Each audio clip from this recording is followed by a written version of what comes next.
So, yeah, hello. Good evening, and welcome to the City Council meeting of April 20th, 2021. At this point in time, we are calling our meeting to order, and we will pay attention to Councilman Duncan for the invocation to be followed by the Pledge of Allegiance. Good evening, Mayor, everyone. Thank you. It appears the Lord is telling me I need to pray more because I am 0 for 2 this year on individuals having to be called away at the last minute for pastoral care duties. So you get me for another time this month.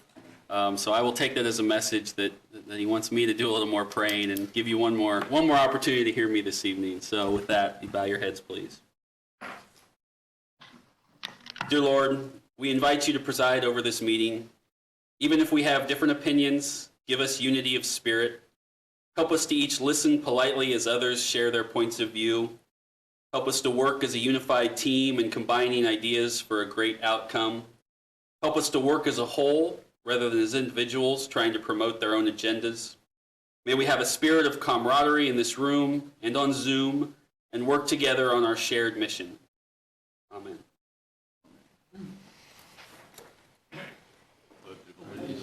The flag of the United States of America, and to the republic which stands one nation, under God, indivisible, With liberty and justice for all. I like the flag, Mike.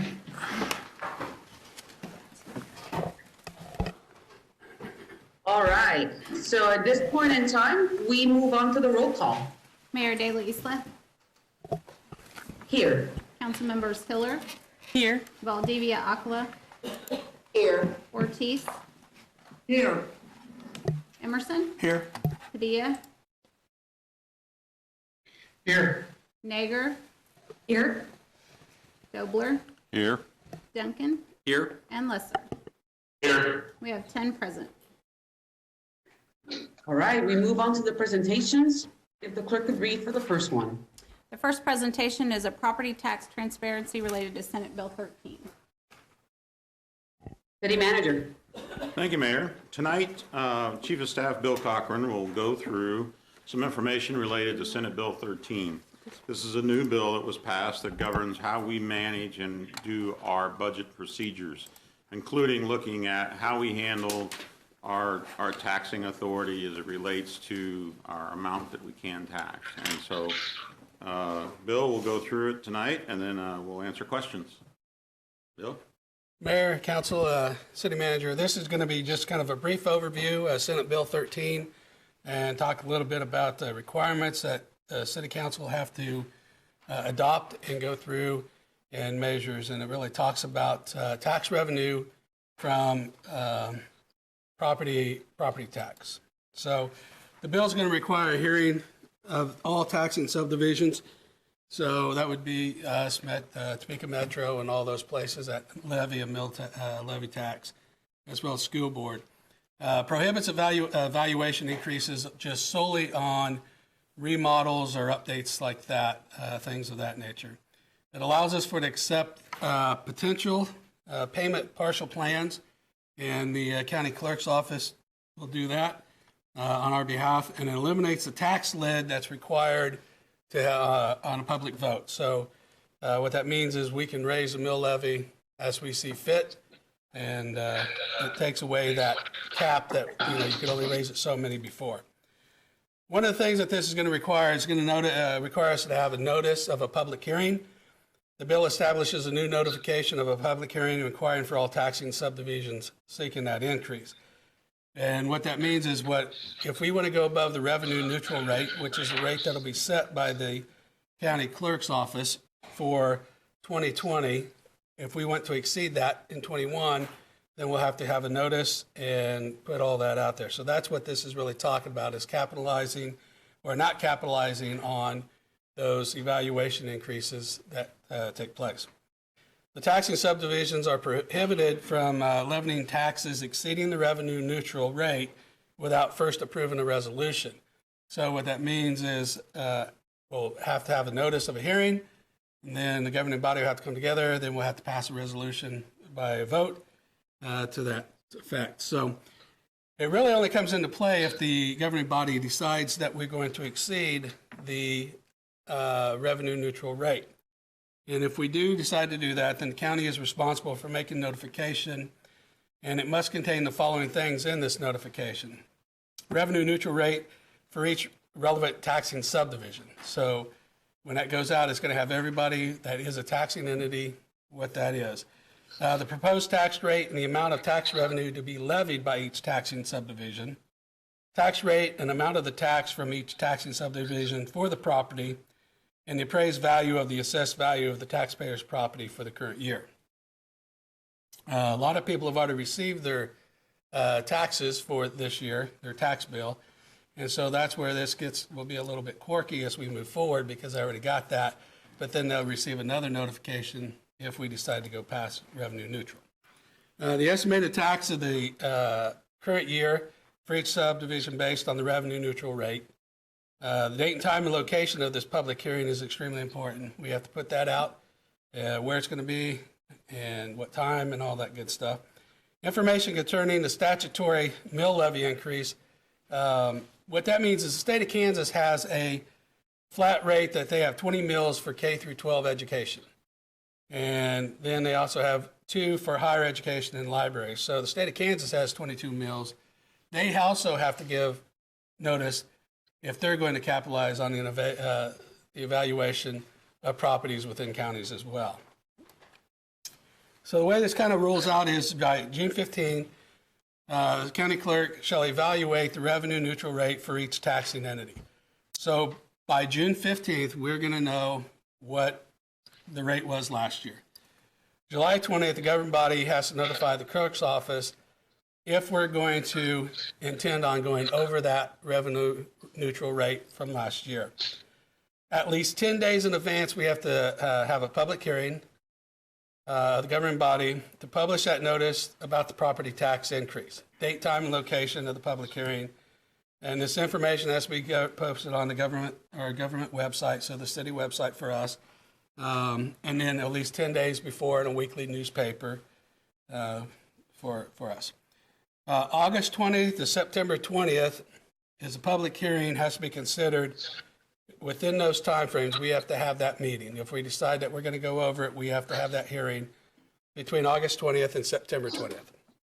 And then by October 1st, the city certifies the budget to the county clerk. So as you think about our budget process and where we're at and how we're moving along, this is going to impact our budget process and our timelines. So we need to keep that in mind as we move forward on things.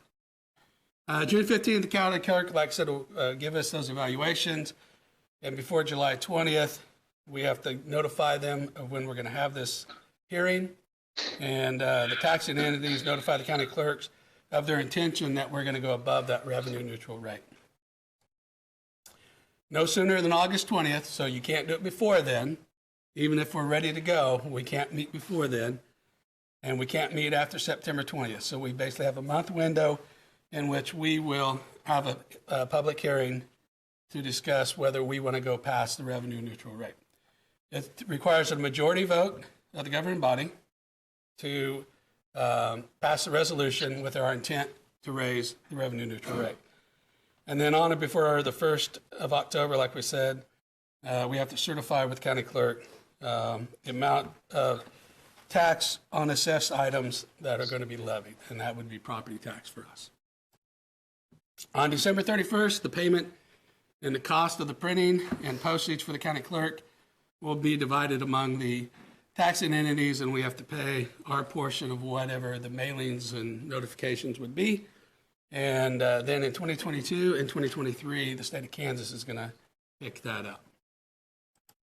So what that really means for us here at the City of Topeka and the governing body is the direct impact of Senate Bill 13 is going to impact our budget process and our calendar process. We have to wait for the county clerk to provide us with that revenue neutral rate, which we speculated, city manager and I, when talking, that they're probably getting pretty close to having that because they've already sent out evaluations for property tax. So they should have that probably before the June 15th date, we're anticipating.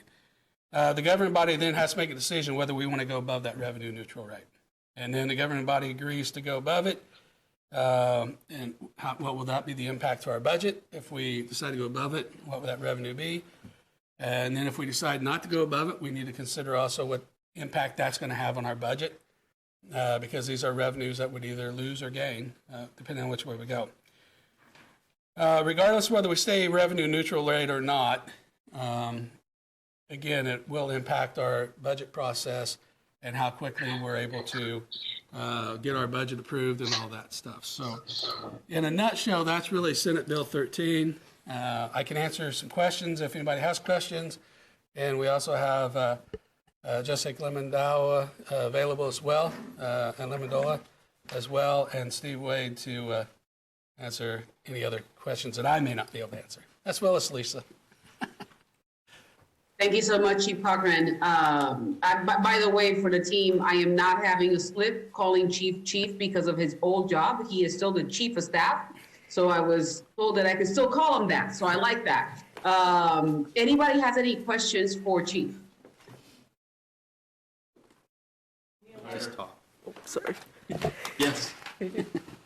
Mayor, Yes, sir. Mr. Dobler. thank you.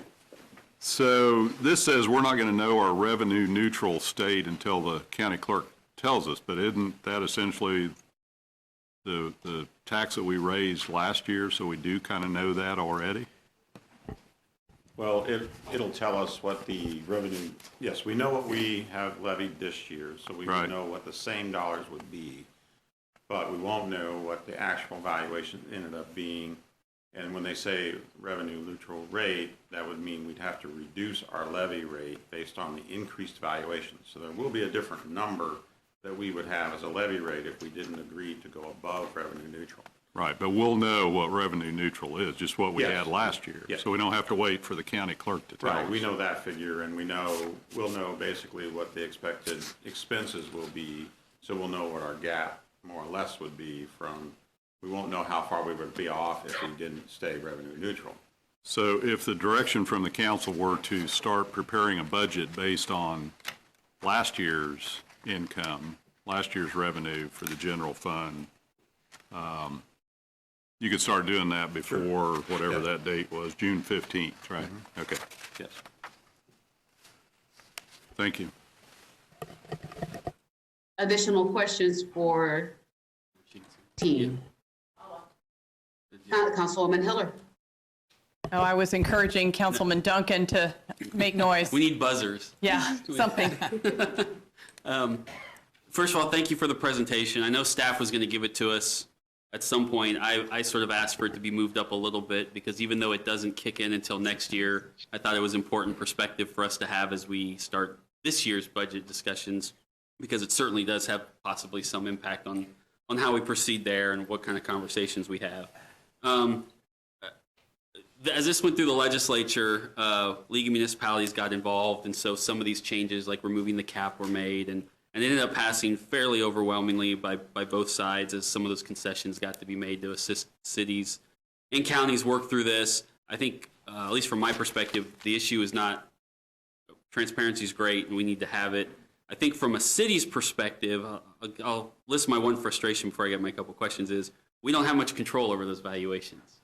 And so, that is out of our control, and we are at the mercy of our good friends in the county in that process. And so that's just the way it is. That's how the system works. But it'll just be weighting that as we deal with those ebbs and flows and how they handle it on their end with valuations. So a couple questions.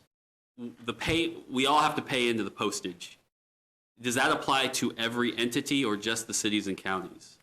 It applies to all entities that choose to go above revenue neutral. Okay.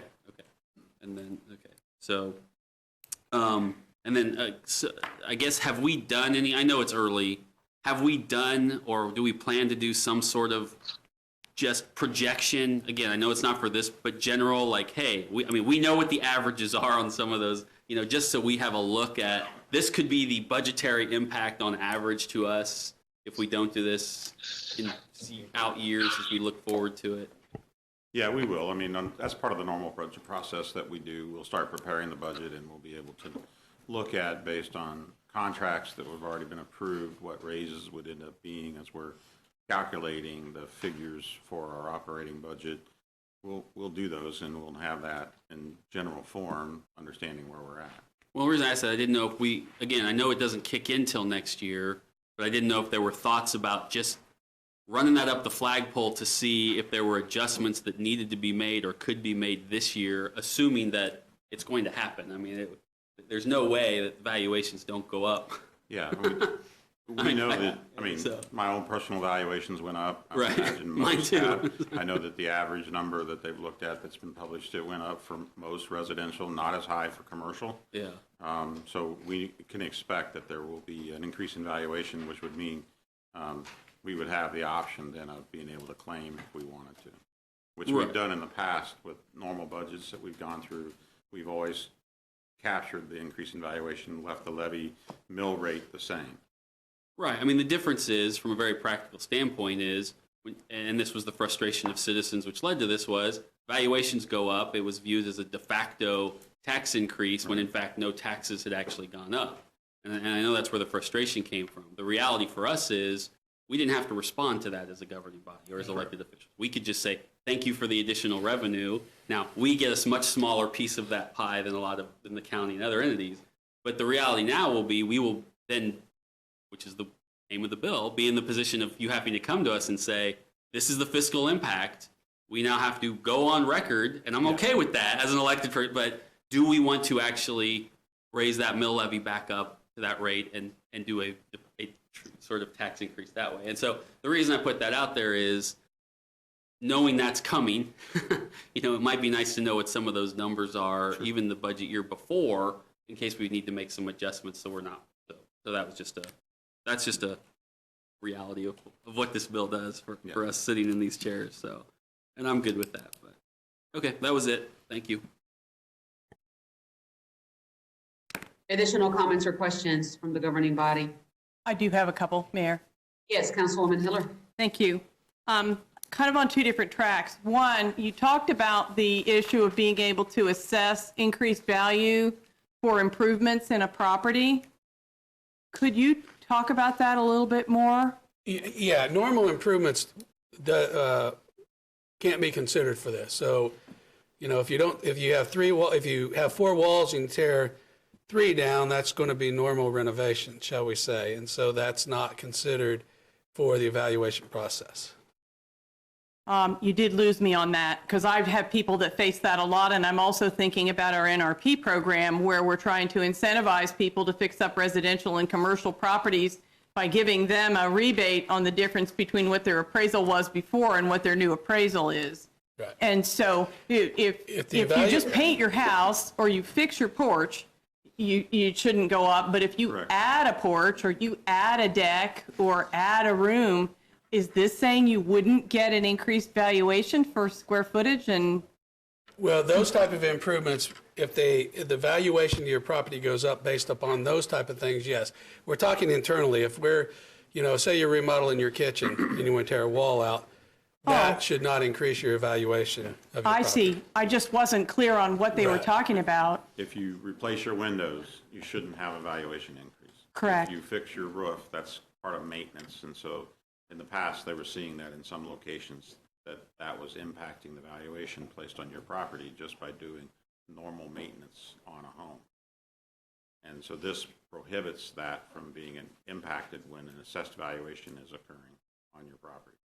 And those assessments will be done by the county appraiser's Right, office. but if you're adding a room, you're adding an apartment, a porch, or, those types of things, you're likely going to see an increase in your valuation because it's new square footage, that type of thing, which then makes your home more valuable. Well, we may really need to pay attention to that because one of the things we're trying to do is invest in our neighborhoods to improve the property value and improve the neighborhoods. And if they're not, I've been on the reverse side of that, and as have others in my neighborhoods where they made improvements and their valuation didn't go up, and it wasn't improving the value of the neighborhood, at least by the appraisals. And so I've heard that there was some looking at this, and I think, again, with NRP in mind as well and so on, we probably need to join that conversation and see how the regulations or whatever they do further works out, because it's a two-sided thing to either get an improvement in your rate or not. The other questions I had were about the timing again. It used to be that we voted in June, I think in June, to set what our maximum mill levy would be. And we could either pick to stay real cautious, or there were years where we would set it 3 or 4 higher just to give ourselves room to get through the budget, and then we wouldn't raise it. And the county did the same thing. Now, with this new system, will we even have a vote about what our predicted levy is in June then? No, Okay. because we can't have a vote until August 10th, but it's got to be done before September 20th. Okay, and then the related question to that is that the state law has been that we had to vote in our budget by August 25th. Is that still there? It's pushed back now Right. to September 20th. So, okay, By October 1st, we have to have it to the The county, clerk's office. which in our case, by September 21st, based on our normal meeting time, unless we had a special meeting. okay, so either way then, we don't have a final budget before this process of basically the public feedback starts, but we also would have our final budget deadline before the hearing deadline? If they've got until October to finish the, No. okay. Mayor, if I could, sorry, I can't see who. Yes, ma'am. City manager, if I could just step in for a minute, if that's Sure. all right? Yes, by all means. Thank you. So the budget process is going to change. The timeline is likely going to change as well, just because the access to information has now changed. We are in the current process of having departments enter into their budgets, into the new portal. Sorry, my dog is growling, so I apologize if that's coming through. But in the portal. So what we will get over the next several weeks, hopefully towards the end of April, first week of May, would be an idea of what a normal budget looks like. And what I mean by normal is not the expectation that the governing body is going to fund the entire budget request, but it's going to have, it will have the increases for personnel costs of union contracts that have been settled. We will make assumptions surrounding union contracts that are currently being settled or negotiated. We will make a certain assumption about non-union employees, whether they will receive a budgeted increase, and whether that goes through or not won't take place in the budget process, but we're figuring out what the drivers will be for the 2022 budget. For non-personnel costs, we will ask the departments to be reasonable in their request, but be realistic. That if you know that you have a technology need, or if you know you have an equipment need, or salt for roads, that kind of thing, put the request in, because we need to understand what the budget impact is. So towards the middle of May, we will be able to communicate on the expense side what we would expect it to be without any significant cuts. We will communicate that with the city manager. We will get his feedback, obviously, in terms of what his priorities are, given the priorities set by the governing body. And then we will also be having discussion opportunities for those council members that would like to have a discussion. And we will be able to say, here's on the expense side what we're expecting. And then we will also be projecting out on the revenue side in May, whether that's property tax, whether that's sales tax, whether it could be franchise fees, as you saw, were challenging last year. So we are going to be looking at the bigger picture. By the middle of June, we would typically have expected to be able to hand over a budget book to you all and say, based on all of your feedback over the last couple months, based on the department need, here's what we think the budget request is. We would have that discussion and we would give that to you for consideration. Obviously, now that we don't have the revenue neutral rate until June 15th, and hopefully they will give it to us before, or they'll give us indication, meaning the county. But if they don't, their deadline is June 15th. So what the feedback I got from the League of Municipalities on Friday on a training on this was that we should, basically what Councilman Dobler said, take what was levied last year, and that should, and for your planning purposes, should be your revenue neutral rate. From there, It's dinner time. From there, we will get that feedback from them, and then we'll plug that number in. And so we'll be able, I believe the 3rd and 4th week of June, come back to the governing body and say, we have the revenue neutral rate, we've taken your feedback on expenses, here's the gap. We need to understand what the priorities are. Are there programs that need to be cut? Are there certain departments that need to be reviewing their budget? And so we're going to start to have a specific conversation on the revenue side and expense side towards the end of June, which is a departure from prior budget processes by a couple of weeks. And then towards the end of June, early July, based on that feedback, we will be able to publish a preliminary budget. And by July 15th, the governing body will, it's my understanding of the law, the governing body will have to say as a body, we want to consider going over the revenue neutral rates, or at least we want to hold a hearing. So the governing body, as my understanding, has until July 15th to make that decision. And what that would include, and city attorney, please jump in, or Bill, if I'm mischaracterizing this, but my understanding is that the governing body will have to actually vote and say, yes, we want to consider this based on all these budget implications and for all different reasons. We would like to consider it. You will actually have to vote on it. And at that point is when we would notify the county that, that the city would like to consider it. And then we would go through that notification process. So if the governing body decides to vote and go above it, we would, it's so embarrassing.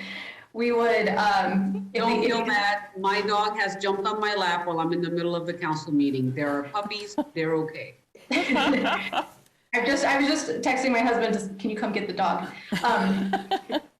So if the governing body decides that they would like to explore going over the revenue neutral rate, we would notify the county would notify constituents, we would set a public hearing date. My husband's terrified of being on camera. We just can see the door.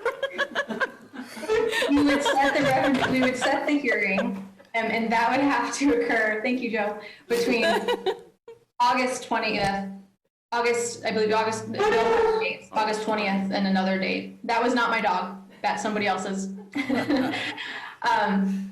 And at that same hearing, you would get feedback from constituents, you would have your revenue neutral rate transparency hearing, you would then close it, and I think you can also have the budget hearing on the same date, yes, and then a vote. If the governing body by July 15th does not as a body pass a resolution or an ordinance saying we want to consider going over it, by July 15th, that option is gone. So we would then present the budget with the cuts, essentially. We would show what the budget looks like because we wouldn't have that revenue source. If the governing body were to inadvertently charge constituents, our taxpayers, an amount in excess of what Bill was saying the October deadline from the county is in terms of assessments, the city will have to repay taxpayers. That'll be cumbersome, that'll be costly. So the July 15th is an important deadline for this group just to consider, do you want to go over or not? If you vote by July, I think 13th is the city council meeting, that you would like to consider it. That doesn't mean that you're raising it. That means that as a body, we would like to hear feedback from the constituents, from taxpayers. We want more time to look at the budget. And then later on in August, September is when you would actually vote to go above it or not. But yeah, and I think the recommendation would be is that the hopes are that the governing body would say, yeah, let's have a hearing. That gives us another basically month and a half to really make that decision. So that, to me, I think that'll be probably the recommendation when we get closer to that determination date, that we would say, at least schedule the hearing. It doesn't mean that you're going to go over revenue neutral. It means we have another month and a half to really discuss the budget, get it figured out before that type of decision has to be made. Well, thank you for that, because that's now starting to sound familiar. It's just pushing those two hearings down a month, really, to what we did before. Just to reiterate, this is not till next year. Just, I mean, I think we know. Right? Correct. This is Yeah, I not know. for this Right. year. I'm This just is for clarifying. There was just 22. correct. Yeah. So Next year, So 20. for It's this 23 budget. cycle. Nope, it's Yeah. this budget cycle for the fiscal year 2022 budget. So it's this year. Mm-hmm. Yeah. so it is this year. Yeah, the process starts for us this year. Oh, I thought they gave a 1 year. Okay. No. Well, good I thing didn't we think clarified so. that. And It goes, I believe the tax lid was raised as of, Bill, you probably have it in front of you. It was retroactive. It's retro back to January 1st of this year. okay. And so the deal is that obviously, I mean, in most cases, if we have a 3% increase in the budget expected, then and staying and the mill levy is expected to go up 3%. If we don't act, we'd have to cut 3% instead. So, okay, I I get think it. Councilman Duncan really hit it right on the head when he said, in the past, these evaluations have just been revenue that we've accepted and we've not had to Right. claim, claim them. Now we're at the point where we have to, and keep in mind that residential, for the most part, was up 19% evaluations across the board in Shawnee County. So the thing to keep in mind is I think we need to look at evaluations, whether we accept those or don't accept those, and then what does that also push it down the road if and when the governing body would make a decision to raise mill levy, that mill levy would be that much more in 2 or 3 years from now, as opposed if we didn't take them. So We could handle however if we chose to just keep the levy rate the same and disclose what that meant, we could still do that.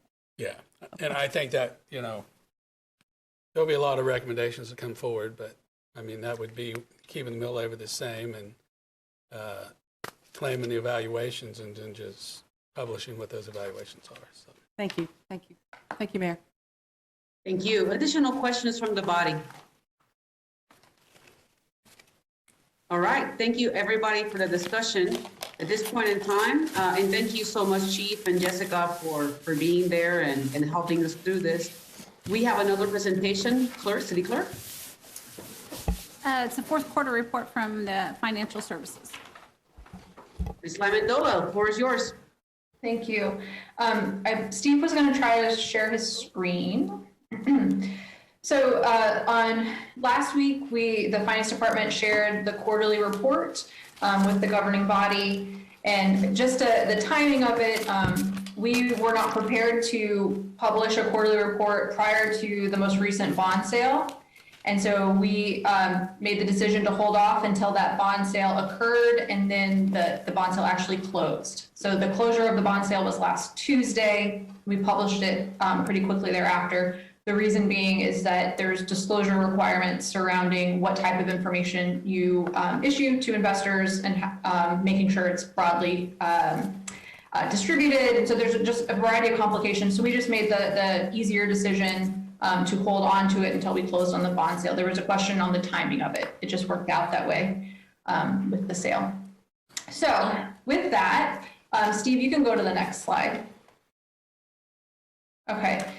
So the quarterly report, based on the name, you get one quarterly. It is a cash basis report, meaning that it doesn't have the modified accrual or full accrual that you will find in the various sections of the city's audit, the comprehensive annual financial report.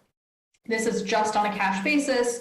And the fourth quarter is the quarter that distinction becomes even more important. In the very beginning of the report on page 2 or 3, that gives another explanation of what the differences are, but I'm happy to have a longer conversation if that is something that wants to be discussed. So what we're going to see here, this is going to be citywide, all departments. This is not just the general fund. So property tax did increase collections about 1%. So these numbers would not reflect if there was delinquent account or that wasn't paid. This is just what we actually collected, which is different than the levy that the revenue neutral rate would be based on. My understanding is the revenue neutral rate will be based on what was levied, not collected. So we did see some growth from 19 to 20. Steve, you can continue. On the sales tax side, we saw a 4.2% growth. Obviously, this was great news for us. Quite frankly, it was reflective of an economy that got through some really difficult times. However, to keep in mind, a portion of that growth is related to compensating use tax, which the state began collecting it. We started receiving it in November of 19. So about 1.2 million of the overall growth, it was compensating use tax. And so that would have been an unbudgeted number because when we set the budget for 2020, we did not have an expectation that the state would start collecting compensating use tax at the same level that they did. And then also a portion of this number does reflect 3 new CIDs. So there is some noise in the 4.2% growth, but that is what we expect the numbers will be. Steve, please continue. So those were the 2 largest revenue sources citywide. We'll now start looking at the expense side. Personnel growth actually decreased from 19 to 20. So that is a reflection of the health holidays that we had, the participation in the statewide work share program, and then also a higher than a fairly high vacancy rate. Now, if you remember, we had I'll say like a light freeze on certain hiring and expense. It was really be cognizant of what you need. If you need more, bring it to the process and we'll review it. What we didn't expect is that in the environment, there were certain positions that we just were more challenged to hire in. We had certain positions open longer. So that is the number that you see in front of you. I would not expect the same performance in 2021. With police and fire, we are actively recruiting, we are actively scheduling the different classes. So this is, unless we were to see a significant change in performance, the health holidays is also one we likely wouldn't see again. It's not something that's budgeted. And then I wouldn't anticipate a work share program again from the state unless there was an event that was not anticipated. And coming out of 2020 with the pandemic, who knows what's next. Next slide. On the contractual services side, we also saw a decrease of about 8.6%. A lot of this you can see is both in the general fund and citywide half-cent sales. With everything that happened last year, there was a lower headcount to complete certain projects, and then obviously the way that we did business had to also change. So again, this is not an area that I would expect significant savings again in 2021. The hope is that we will be able to perform to budget and refocus on those projects that may have been delayed from the prior year. Next slide. Commodities, we saw a decrease here. A lot of that is going to be your salt. We got through 2020 with basically not a significant winter weather event. So a lot of that savings is a reflection of that. Also, when you're thinking about the 21 budget performance, we lowered our budgeted expense amount from 20 to 21, those fiscal years, by several $100,000. So we've compensated for that lower expected cost already. So that's another line that we wouldn't expect the same performance in the current fiscal year that we saw last year. Next slide. So in the general fund, again, this is a cash basis. This is not accrual. We're showing a cash surplus, meaning revenue exceeding our expense by a little over $4 million. We will have the audited financial statement ready to share by the end of May, early June. About a third of the 4.1 million we were in the audited financials was accounted for in a variety of different accruals. One of those being insurance, property insurance. Everyone knows that we saw a higher cost, and so that funding wasn't moved prior to 12/31. It was moved after. So there's different personnel and health costs that just because of timing don't occur by 12/31. So this is a cash basis. So if it didn't happen in our financial system by midnight on 12/31, it would not be reflected in this number. Please move on. So as I shared with you all in the email last week, we do have several, we have about $2.6 million that we anticipate will be a true surplus, meaning revenues over expense on an audited basis. We consulted with the city manager on what projects, capital-wise, or the other item that as a body we've gotten feedback on as to what the priorities would be. And so this is based off of that feedback. The Housing Trust Fund has an allocation, the Integrated Document Management System, which is in the CIP, and then the body-worn cameras. Both of those are cash-funded projects.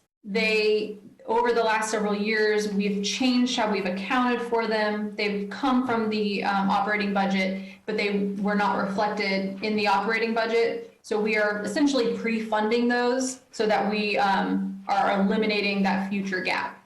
If we didn't pre-fund them, we would have to say, as we've done in the last 2 years, we would have to look at other areas of the budget to potentially cut or look for, depend on surplus from revenue. So from a budgeting standpoint, I think given our new tax bill and other stressors, I think this is a really good opportunity to fund those for the next 2 years. And then the last 4 items that you see there, those are all currently bond funded in the CIP. I believe these are for 2021, so not the CIP that you're currently reviewing, which starts in 2022. So we heard the feedback. Our typical process, as it's been communicated to me, is that the cash funded projects in the capital plan, if we can, then we will use surplus to fund them. And then, so that's what we've done. And then looking at the bond side, we looked at those projects that we thought, maybe have a shorter lifespan, or maybe they like the fleet replacement program. Maybe it's a program that we think that it would be better met with cash on hand versus bonding for. So we tried to look back at our debt policy as well to give us guidance. We are not, this is a presentation. These are not part of the CIP that you're considering tonight. We can accept feedback, obviously, but this is not, we're not asking for a vote this evening on this. This is just an update on where we anticipate the fiscal year ended. Steve, is that the last slide? Thank you. Okay. So we are available for any questions. Questions for our team? I see no questions at this point in time. Again, just know that anything that you would like to discuss with city manager, make sure that you shoot him an email, and he is happy to get you connected with Jessica. Hey, Mayor, I'm sorry, I did have a question. Oh, yes, Councilman Emerson. And I'm sorry, it wasn't you missing me, I just didn't raise my hand quick enough.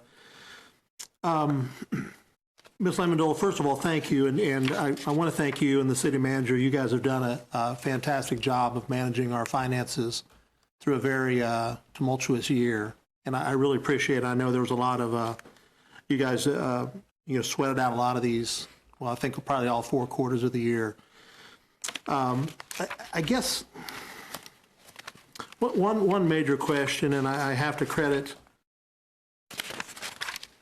Karen for bringing this up to me earlier today. One of the things in the back of this is outstanding projects, and I guess this will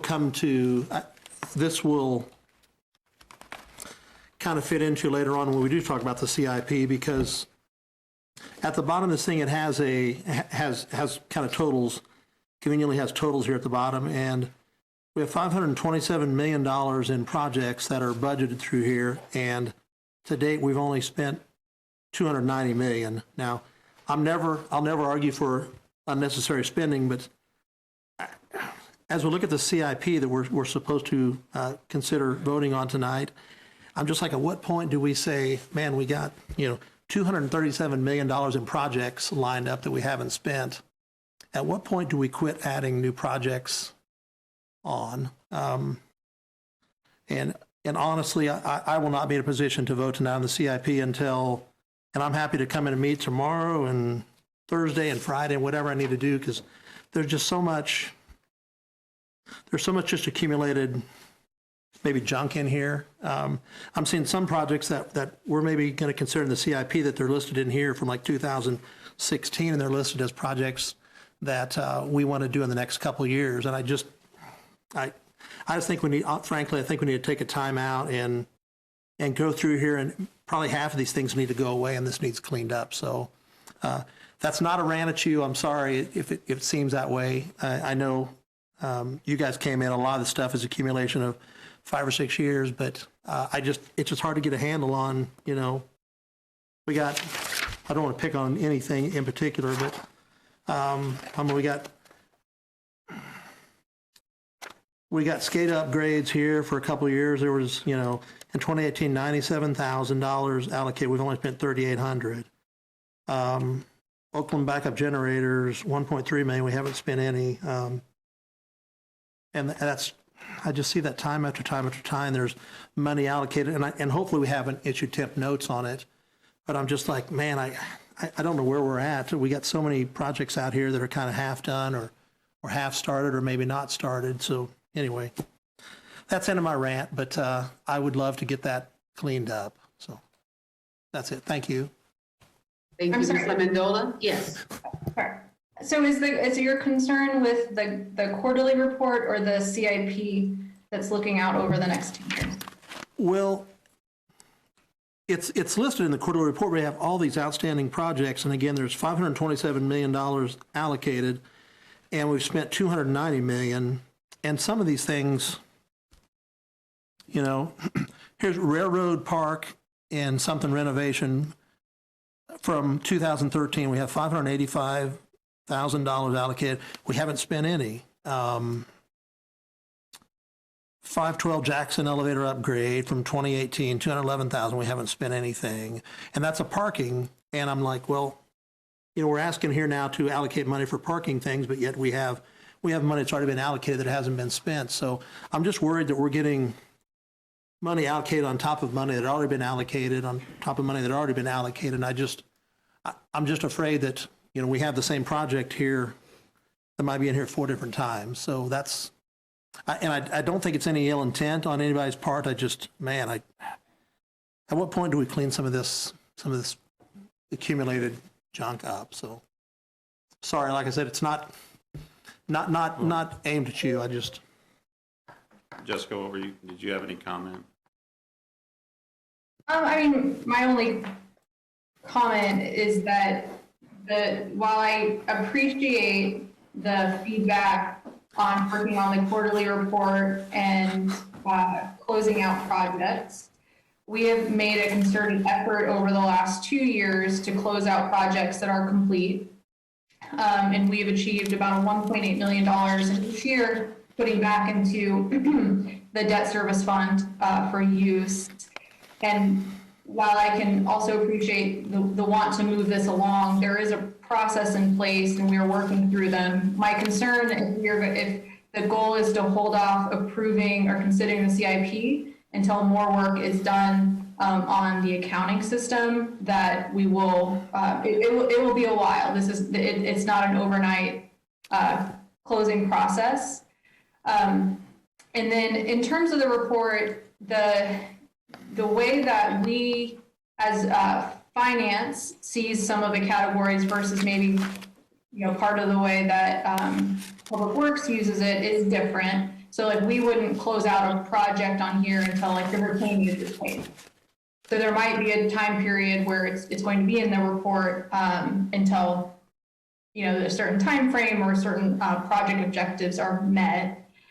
So I can appreciate that feedback.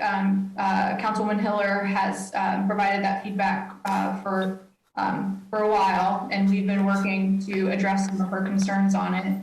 But I guess That, I guess that's my only feedback would be if we're holding off on looking at the CIP that starts in 22 until we clean the all of our accounting funds up, we're working on it, but that might not be a quick fix. Councilwoman Valdivia Alcala. Thank you, Chair. I guess now that Tony has brought that up, and this being only the second round for me with the CIP, and obviously we know that this is a very large and difficult process to take chunks off of and chew it. But if I could ask Tony, is some of your concern, to help me to understand more, is that with all of these outstanding projects and all of the money that it looks like has not been spent, that we might be, with the projects that we're supposed to go in and approve for this CIP, that we might be duplicating funds in a particular project area, or? Yeah, that is correct. I saw some things that were like over in your area that were from like 2016, that there's money allocated that, as far as I know, nothing's ever been done because it says nothing's been spent, or just a few $1,000s out of maybe $500,000 project. And yes, I'm just worried that, maybe we'll find out that we can take $10 million or $20 million or $100 million out of what we think we need to spend over the next 3 years. And we might find that a lot of this stuff is just accounting, things have been done, but just haven't maybe been allocated correctly or closed. But yes, I am concerned that some of the things in the CIP that we're being asked to approve, there's outstanding projects in there that haven't been done that may negate the need to have that project. So that's my only concern. So then, and what Jessica is saying is that this is something that Councilwoman Hiller has brought up, for years now? Are we any closer to a resolution to kind of get things caught up? Because my question is, again, still being new to the process, is the money that is not spent, is that stay in some account somewhere, and then we're adding all this other money into the pool that we're supposed to approve on tonight?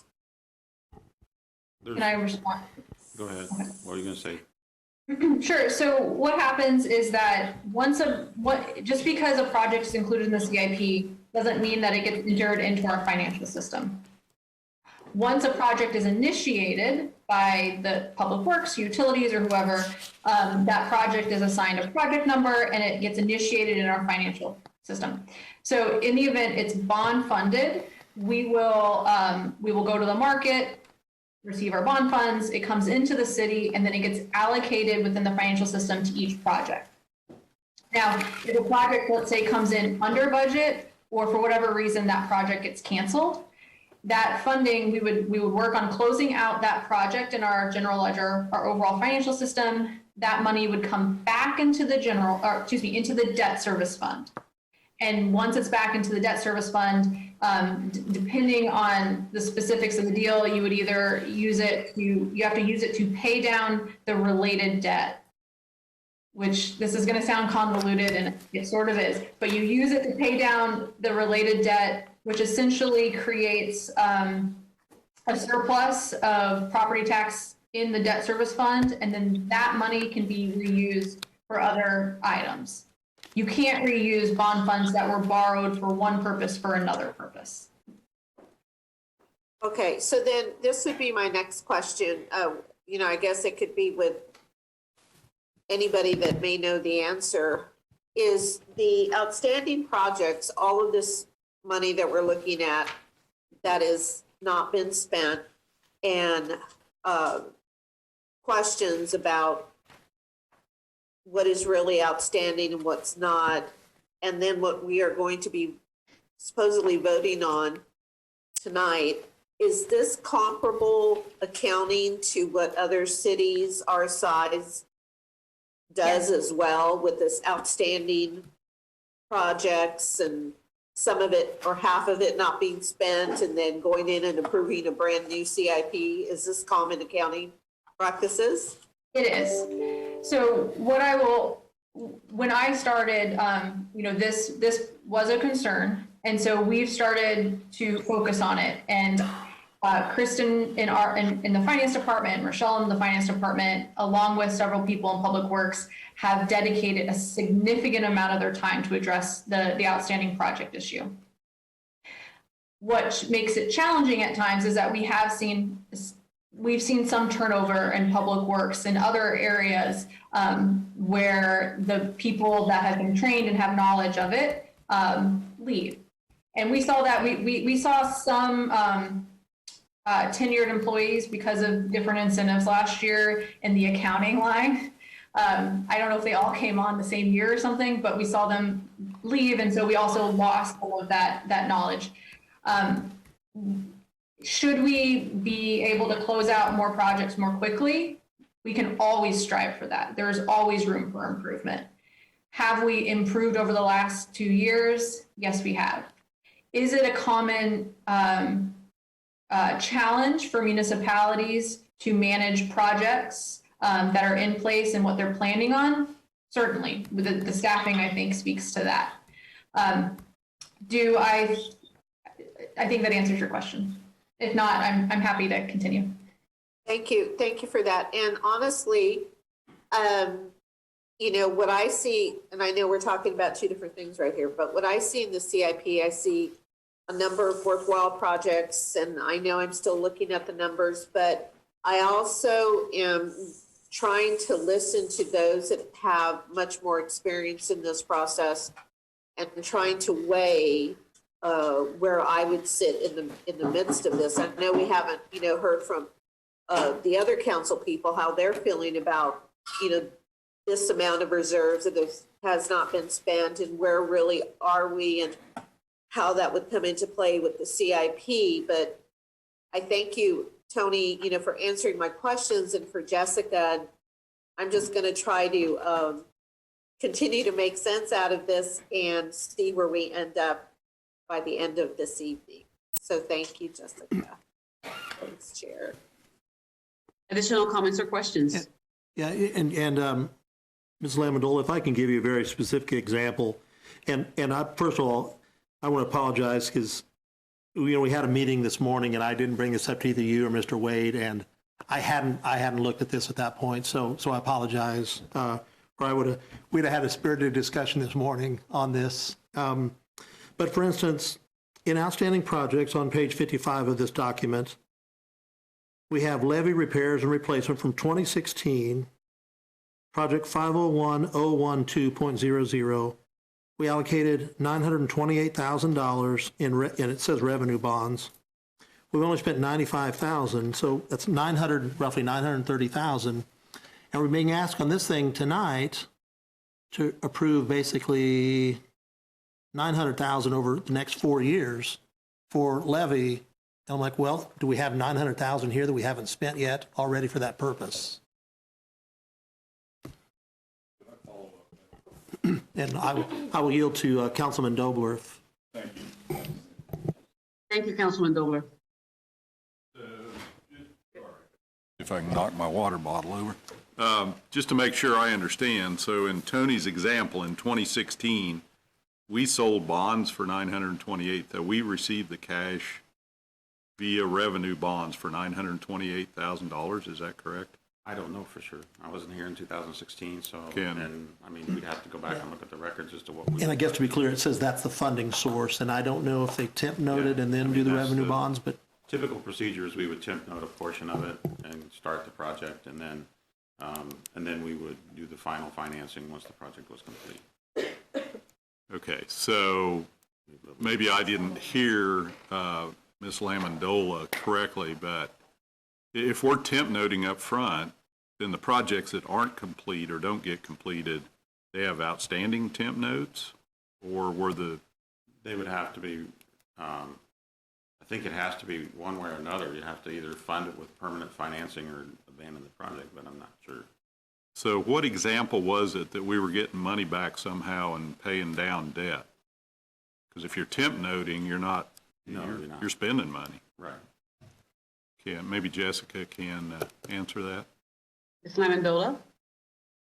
I don't have the list in front of me of the projects we closed out last year. I'm happy to get that for you, though. Just in general, I guess questions in general. If there's an old project, I noted some on there from 2013 and whatever. Did we sell bonds for the permanent bonding for those temp notes, or is it all just a mishmash of those financing vehicles? I would want to look at the specifics. It is not within our financial accounting system, it's clear. So any questions you have, I can go back and do that research. I would prefer not to speak in generalities because I will certainly be wrong on some aspect. So I guess if we've got $200 million difference or whatever, certainly some of that covers projects that have been proposed that haven't been started. 2022, I saw a few of those in there. If we're trying to figure out where millions and millions of dollars are, wouldn't it make sense to hire somebody to help us figure that out if we can't do it ourselves? I mean, I guess I'm not sure what you're getting at. We know where the millions of dollars is within our financial system. I wasn't asked to prepare for this in advance. Yeah. Having conversations with a variety of council members, but I'm more than happy to get you that information. It's just that as Councilman Emerson noted, there are a lot of projects, so I have not memorized that. I apologize. Yeah, I think, if I could, Councilman. Sure. I think one of the things that we need to know is some of these projects stay completed, some of them aren't, and, really some of it isn't reflected as far as where the project is right now within its process. It probably needs, you'd almost have to go and ask each project manager, is this project complete other than? Where is the project at? And so, I guess I need to know what detail you want us to go down to related to that, because I think that's really the step out of these hundreds of projects that would probably answer it. I'm feeling the way that Councilman Emerson is looking for is that we go through each project and have a clear answer as to the status, how much is completed, how much isn't, and basically write a quick summary related to each project. And I mean, that's the only way you're going to get a clear answer as to where a project from 2013 is at. We've abandoned the project, but it's still listed. I mean, figuring that type of thing out is probably going to the actual people that are responsible for the administration and implementation of that project. I mean, we're talking about two polar opposite situations. We have a project that started in, let's say, 2013 and for whatever reason didn't get finished. We either sold temp notes to do the part that was finished, which means we're paying debt service on that, or we sold permanent bonds to fund the whole thing and we've got cash sitting somewhere in the system. Right. I mean, that's, yeah. Yeah, you're right. Those are the two scenarios that exist related to the financing of the project. Yeah. Or if it was an enterprise fund, it would be a revenue bond that then the funding of the proceeds of the revenue bond were put into the account. Right. Yeah.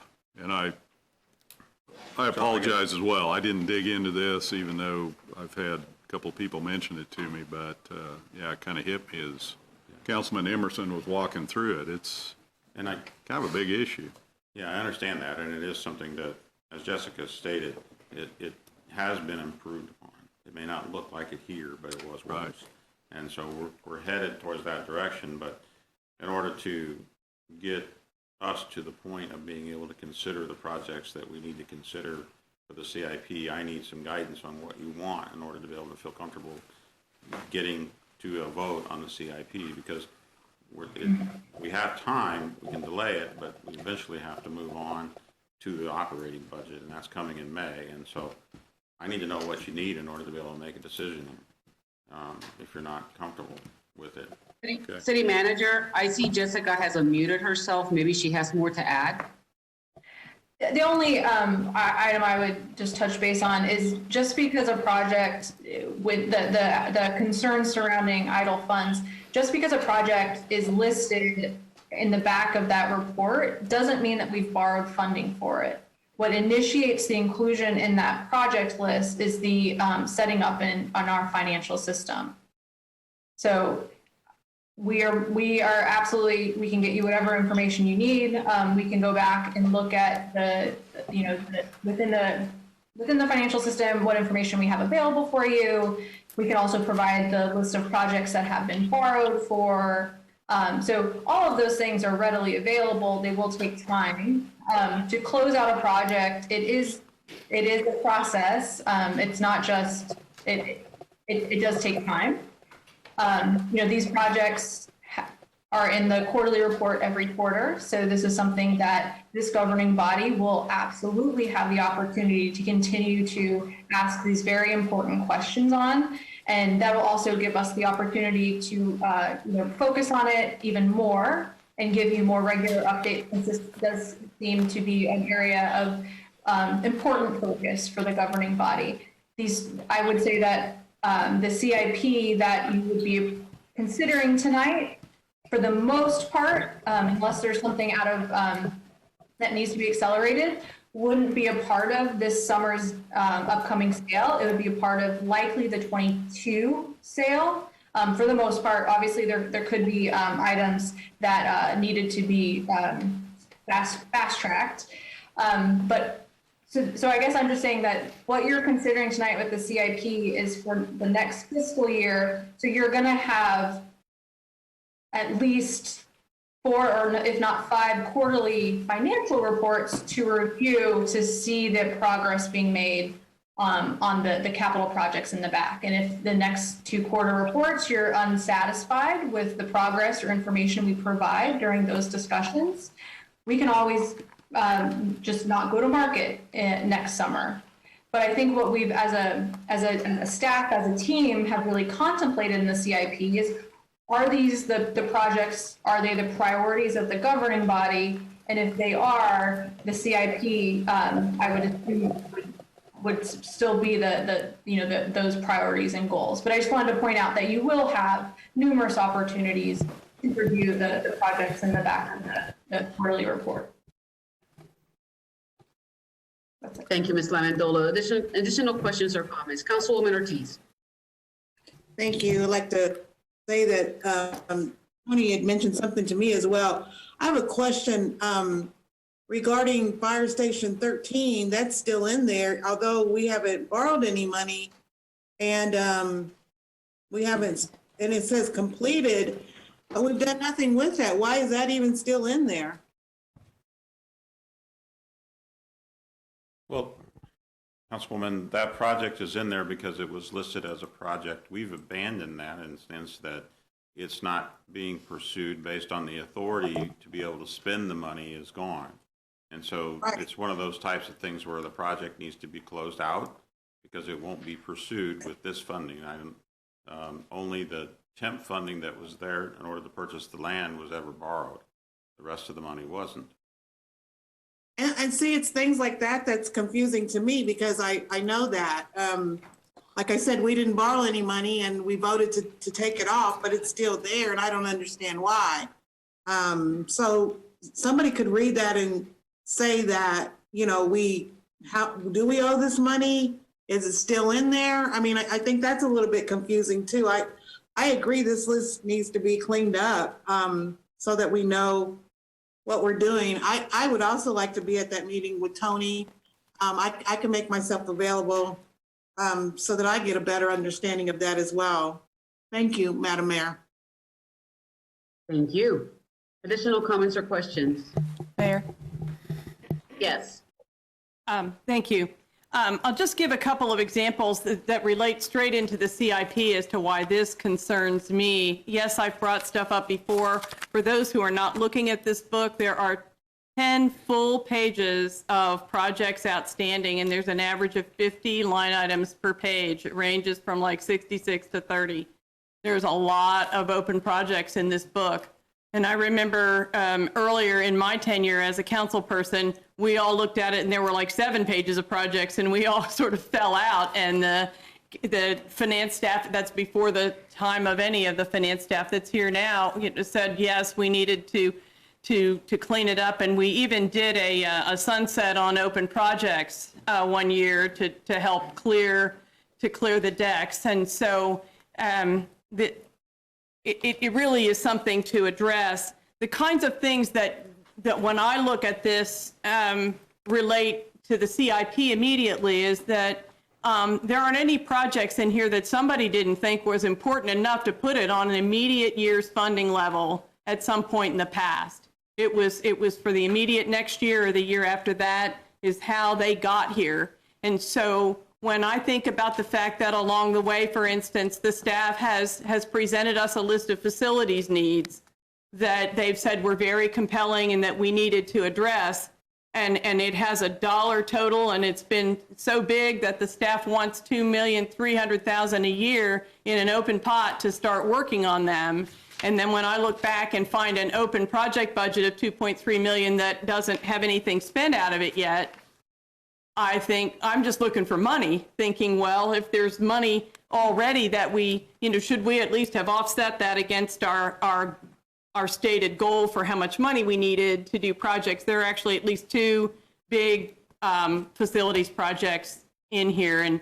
And really with 500 projects, I can't claim to have counted everything exactly. We also are 5 years behind. We didn't used to be, but apparently we've used curb and gutter money to go with street projects and have gone ahead and let the call-in curb and gutter requests accumulate to where the staff has recently reported it's a 5-year backlog. When I look in here and see entire years of curb and gutter money not addressed, then I think, well, and that's a cash budget because it's half-cent sales tax money. I think, well, maybe we already have money there. And there are also a couple of years where the traffic signals didn't get done. And there's been a little bit of catch-up lately, but I want to go back and say somewhere around 2015, 2016. Now, those have been bonded in the past.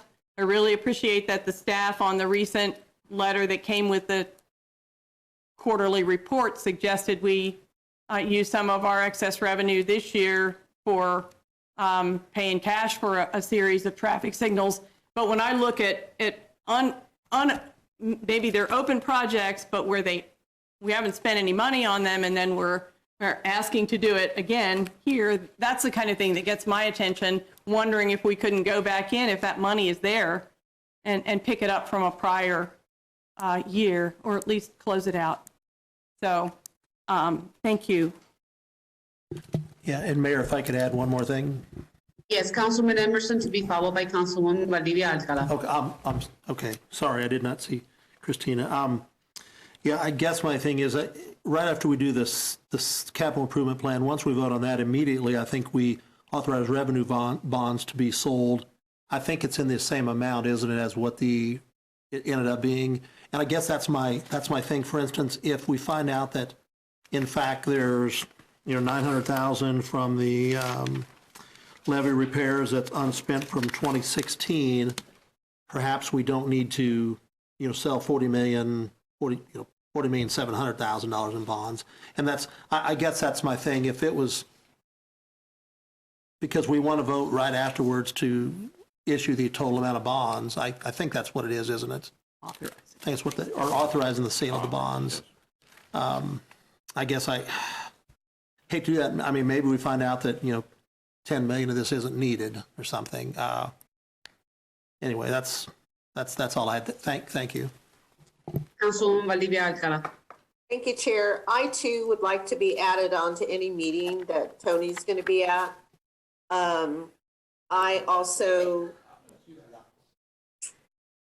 I now have reservations, and I am really glad that my colleagues came forth with some of this and would like to see some of what they're looking at to rather than just hear it, to be able to see the concerns as well.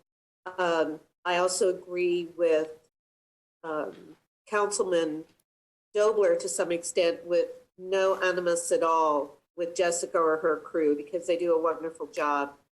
But that if we need to be hiring someone else to help get this cleaned up. So thank you, Mayor. Thank you. Additional comments or questions? One more, Mayor. Absolutely. Yes, Mr. Dobler. Thank you. On, I think it's page 8, and this is just my ignorance of accounting procedures, but so we have total revenues, we have total expenditures, we have a net change in cash balance. Under the general fund, I'm assuming that's where the 4.1 came from that we discussed earlier. The next column is debt service funds, 3.8. Next column's not very much. And the final column is other non-property tax funds, 7.5. So I think if you add those all up, you're around 15 million. Or is that 15 million in excess this year? The total is, yes, 15 million in excess based on the spending that we had in each of those funds. Is some of that already obligated? Well, if, with regards to the general fund, we have a proposed set of obligations for that. I got that. Okay. Yep. As far as debt service funds and other non-property tax funds, that is not.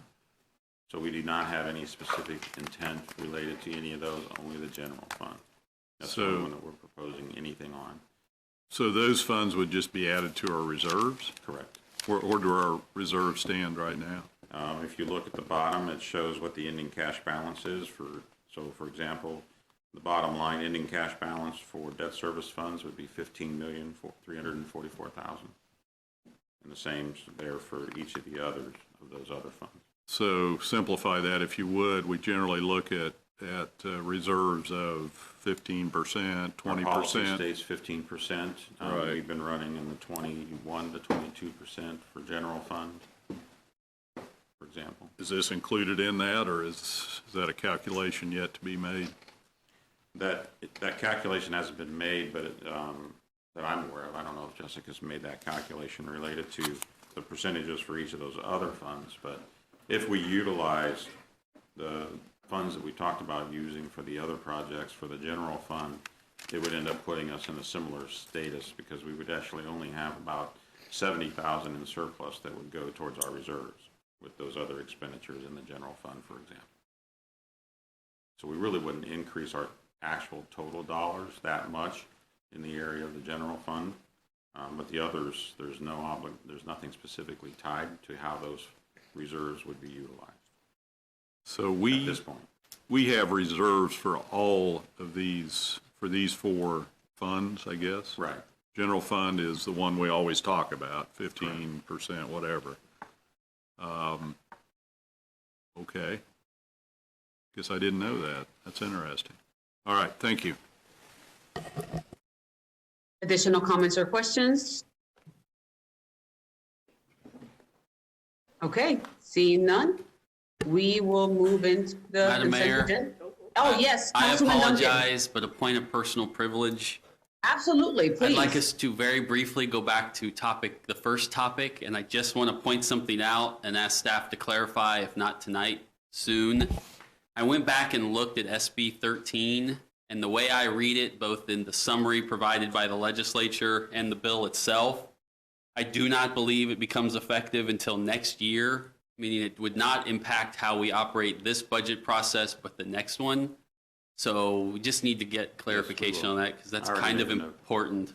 Councilman Duncan, you're correct. I was looking at some information as well too. I didn't want to interrupt. No, it's good. That's why I went back. So I just wanted us to all. I won't say we're going to breathe a sigh of relief on that one, but it's. Well, I think that's one of the things that we're going to look at is the procedure and trying to maybe mirror what it would be. At least the time frame. The timeline, the frame, based on the rules. And then, because some of the information I was looking back in LKM, I think it states that it applies to tax year 2022, but fiscal year 2023. Yeah, so whatever those dots you have. Next year's process, but we'll verify and we'll send something out to you. I just wanted to put that out there so it wasn't much either to confuse us more or whatever. Well, it means we don't have an extra month on both of them, right? Okay. Yeah, we'll verify that. Thank you, Mayor. Sorry. No worries. I think it's a good clarification, and I think that for all of us that were looking at the budget, especially after this discussion, all of us are like you said, not really sighing a sigh of relief, but I think we kind of are. So with that, we move on to the consent agenda, if the clerk would read. A, are minutes of the regular meeting of April 13, 2021, and there is one cereal malt beverage license application for Me Terra located at 1116 Southeast 6th Avenue, and staff is recommending approval. We have heard the consent agenda. What is, Councilwoman Nager? Move to approve. We have a motion for approval by Councilwoman Nager, a second by the Deputy Mayor Padilla. Comments or questions with regards to the consent agenda? Seeing none, we proceed by voting. Council members Dobler, Yes. Duncan, Yes. Lesser, Yes. Mayor De La Isla, Yes. Council members Hiller, Yes. Valdivia Akala, Yes. Ortiz, Yes. Emerson, Yes. Padilla,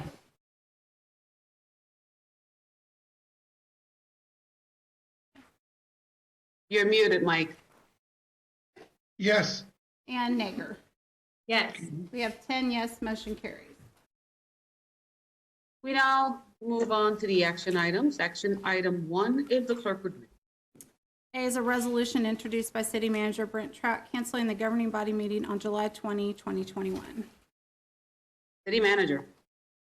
Thank you, Mayor. In consultation with yourself and looking at the schedule, the GTP, Greater Topeka Partnership, made the decision to have their annual meeting on July 20th, which is a governing body meeting date for us. Many of us attend that, both staff and governing body members, and so recommendation was that we consider canceling this meeting.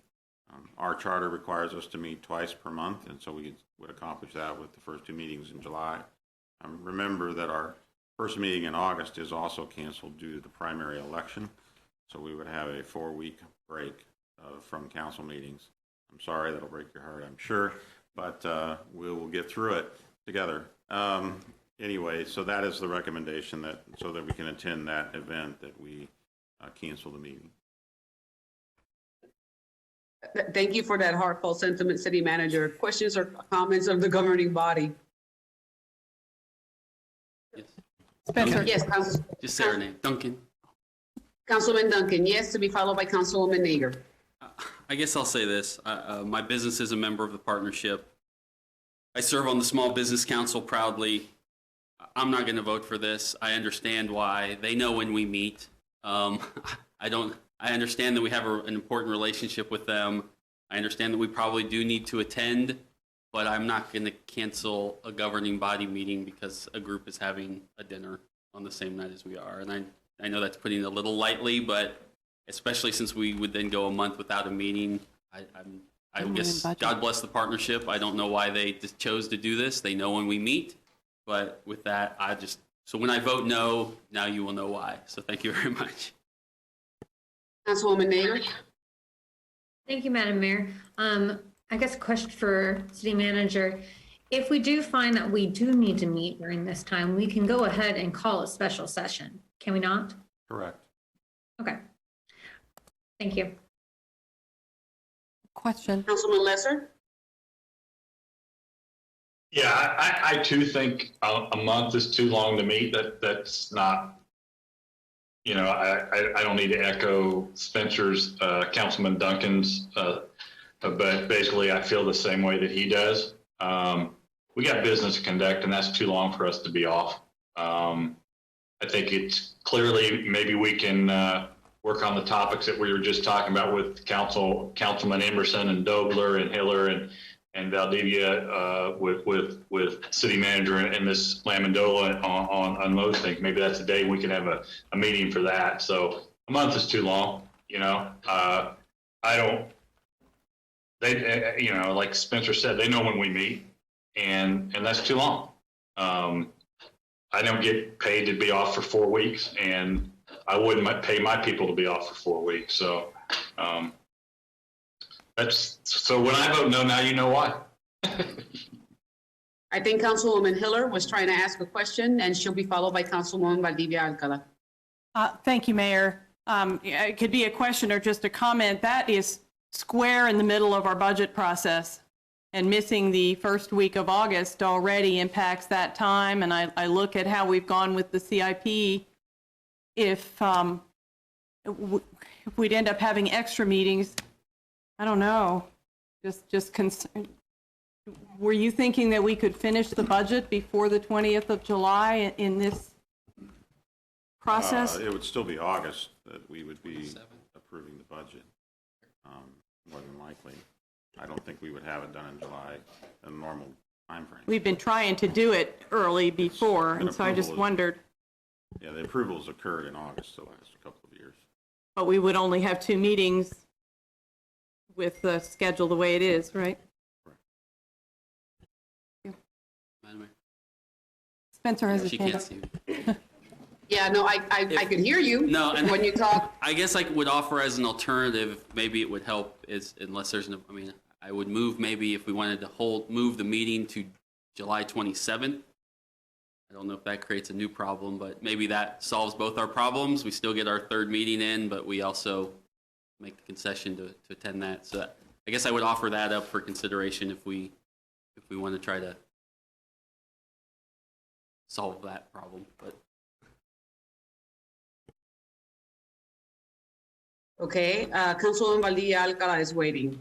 Thank you, Mayor. I was more aligned with what Hannah was saying, is that if a special meeting was needing to be called, that we could certainly, do that. I also understand to some extent Councilwoman Hiller's concerns about the budget. When it comes to, what the look may be with constituents, I feel like, I have ongoing communication with my constituents, meetings, et cetera, where I don't think that is that much of a concern. But I would just say, if we can call a special meeting or something of that nature, I'd be down for saying yes to this vote. I would approve saying yes to this vote. Yeah. Okay, so we have out there, I think, a friendly amendment by Councilman Duncan, I think. And stating that in order for us to be able to participate in this community event, I know it wasn't, but I'm just throwing it out there as a potential language to see if anybody would like to take that. And it seems that there is no interest. No, I can't tell if you can see us or not. So we wave a lot over here, but I can't. So I apologize. I like what you said, Councilman Duncan, that just, say your name, because the microphone is now connected to the speaker. So if you say your name, I kind of know who's out there waiting, but I cannot see the screen. It shows the whole chamber very tiny. Gotcha. Well, then I would officially move that we move the meeting from July 20th to July 27th. Okay, do we have a second? Deputy Mayor seconds that. Additional comments or questions about this discussion, which would mean that the governing body would be available should they choose to participate in the Greater Topeka Partnership event. However, that would mean that we would be working the next Tuesday after that. Mayor Neal? Councilman Dobler, yes. Thank you. I guess just the only comment is we could think of this in the reverse of calling a special meeting. If we get to the middle of July and don't need the meeting, we can always cancel the last meeting of the month. Thank you. Mayor, Yes, Councilwoman Hiller. before we would vote, because that is a time when people might have planned a vacation, if anyone already, if they would speak up if they already had travel plans, because another option would be to meet on Wednesday night instead of Tuesday night that earlier week, I think. On Wednesday. Whatever. Just checking, so we just upend or automatically through silence have somebody left out of the meeting. So I personally appreciate the sentiment of Councilman Dobler with regards to saying that, if needed, we can call a meeting, which is similar to what Councilwoman Valdivia was saying as well, and Councilwoman Nager. So at this point, we do have a motion and a second, so we would have to vote this down to bring up the next opportunity, if that's what the governing body desires. But if the governing body desires to put a solid date, or unless you can withdraw the motion, Councilman Duncan, and you would accept Councilman Dobler's suggestion. No, the motion will stand. I believe Council Member Dobler's point was we could pass this amendment, and then if on the second meeting of July, we wanted to then got the budget process done and didn't need the third meeting, we could cancel it at that time. But at least this was on the books, so the public knew and staff was prepared. Thank you. Wonderful. So we have that motion, clear as mud?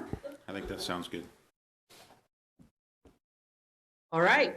If there's no other questions, we proceed with the vote. Council members Duncan, Yes. Lesser, Yes. Mayor De La Isla, Yes. Council members Hiller, Yes. Valdivia Aquila, Yes. Ortiz, Yes. Emerson, Yes. Padilla, Yes. Nager, Yes. and Dobler. Yes. We have 10 yes, motion carries. Way to go. Here we go. And if you were reading, Dobler's name is Juggler, according to the translator, and Padilla is an idea. So we move on to item B, if the clerk would read. B is an ordinance introduced by City Manager Brent Trout concerning alarm system installers, amending Topeka Municipal Code Sections 515, 020, and 030, and repealing original sections. City Manager. Thank you, Mayor. We discussed this last week. We had a presentation related to this issue, and unless there are questions, we would seek approval. What is the pleasure of the body? Questions, comments? Move approval. We have a motion for approval by Councilman Dobler. We have a second by Councilwoman Valdivia Alcala. Questions or comments on this item before we proceed with voting? I hear none or see any. At this point in time, we proceed with the vote. Council members Lesser, Yes. Mayor De La Isla. Oh, sorry, Yes. you don't, yes. No, you don't vote on this one, I'm sorry. Retract. Council members Hiller, Yes. Valdivia Aquila, Yes. Ortiz, Yes. Emerson, Yes. Padilla, Yes. Nager, Yes. Dobler, Yes. and Duncan. Yes. We have 9 yes, motion carries. All right, we move on to item C, if the clerk would read. C is renewal of real estate lease agreement between the City of Topeka and the Kansas Military Board for the use of the National Guard Armory as a training facility for the Topeka Police Department. City Manager. Thank you, Mayor. This item relates to, as was stated, a renewal of the lease that we currently use at the National Guard Armory. I'll let Chief Wheelis make some comments related to how that facility has been important for us in our use for training, both at the academy and ongoing training. Chief?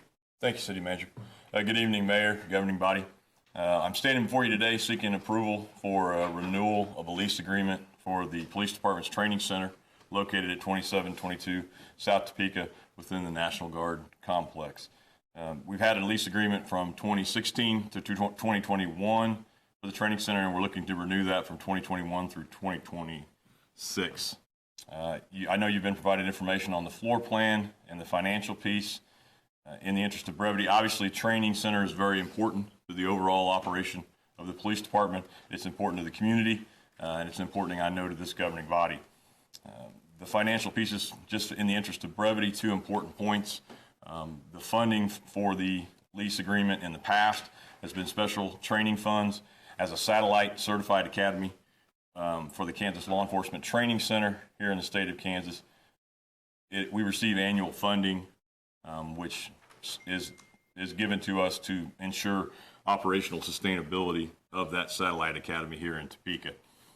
We will continue with that funding, if approved, as the source for this operation. The ordinance requires governing body approval of any lease agreement for real estate over $10,000. That's why we're here in front of you tonight seeking approval. The staff recommends the renewal of this lease agreement. and I do as well. I'll stand for any questions that you have. Questions that you have for Chief Wheelis? Councilman Lesser, to be followed by Councilwoman Hiller. Yeah, Chief, I looked at this. I looked at this briefly, but I can't seem to. My computer's not letting me pull it up. The one question I had: can you tell me what is the amount of notice we have to give? If I saw when I read it previously that this extends us to 2026. How much time do we have to provide if we wanted to exit this lease? 90-day written notice, Councilman, would allow us to get out of the contract. Okay, thank you. That's all I needed. Councilwoman Hiller. Just wanted to thank Chief for the detailed explanation that he sent out. I'm the one who raised a question earlier, and it was very helpful. Thank you. Additional comments or questions? Seeing none, what is the pleasure of the body? Deputy Mayor? Move to approval? Move to approve. Councilwoman Nager seconds. Final comments before we proceed to voting. We proceed with the vote. Mayor De La Isla, Yes. council members Hiller, Yes. Valdivia Aquila, Yes. Ortiz, Yes. Emerson, Yes. Padilla, Yes. Nager, Yes. Dobler, Yes. Duncan, Yes. and Lesser. Yes. We have 10 yes, motion carries. All right, we move on to item D, if the clerk would read.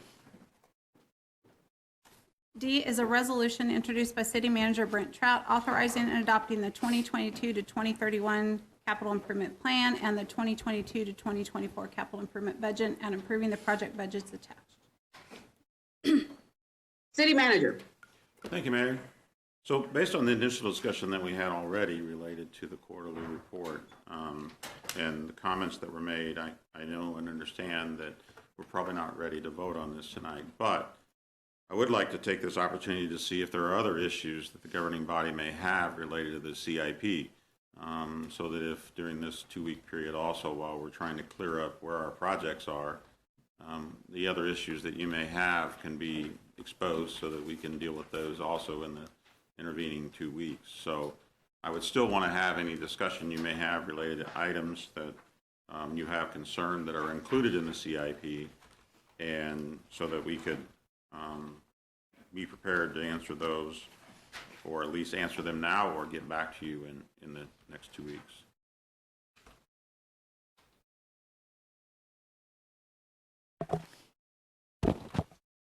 Mayor? Yes, Councilwoman Hiller. If others don't want to jump in, I'll jump in with some comments and a proposal. I want to echo the sentiments of my colleagues as well in terms of thanking the staff for their hard work. And we basically have had 4 rounds of proposals at this point. The original CIP book and the proposals that were in there, revisions on the 9th of March and the 31st of March. And then with the quarterly report, some recommendations for some old and some new expenditures. And I know that a lot of thought and time went into them. And these have been really fluid times. And so rolling with that and with all that we did this year, coming out with extra funds is awesome, besides just surviving. And I really think that's wonderful. From the council point of view, though, we've had new information since the last proposal came out on the 31st of March. Further new information today regarding the state law, and then that since the 4th quarter report came out to us less than a week ago. So it has been a lot for us to process. I'll speak for myself, but I think the others as well.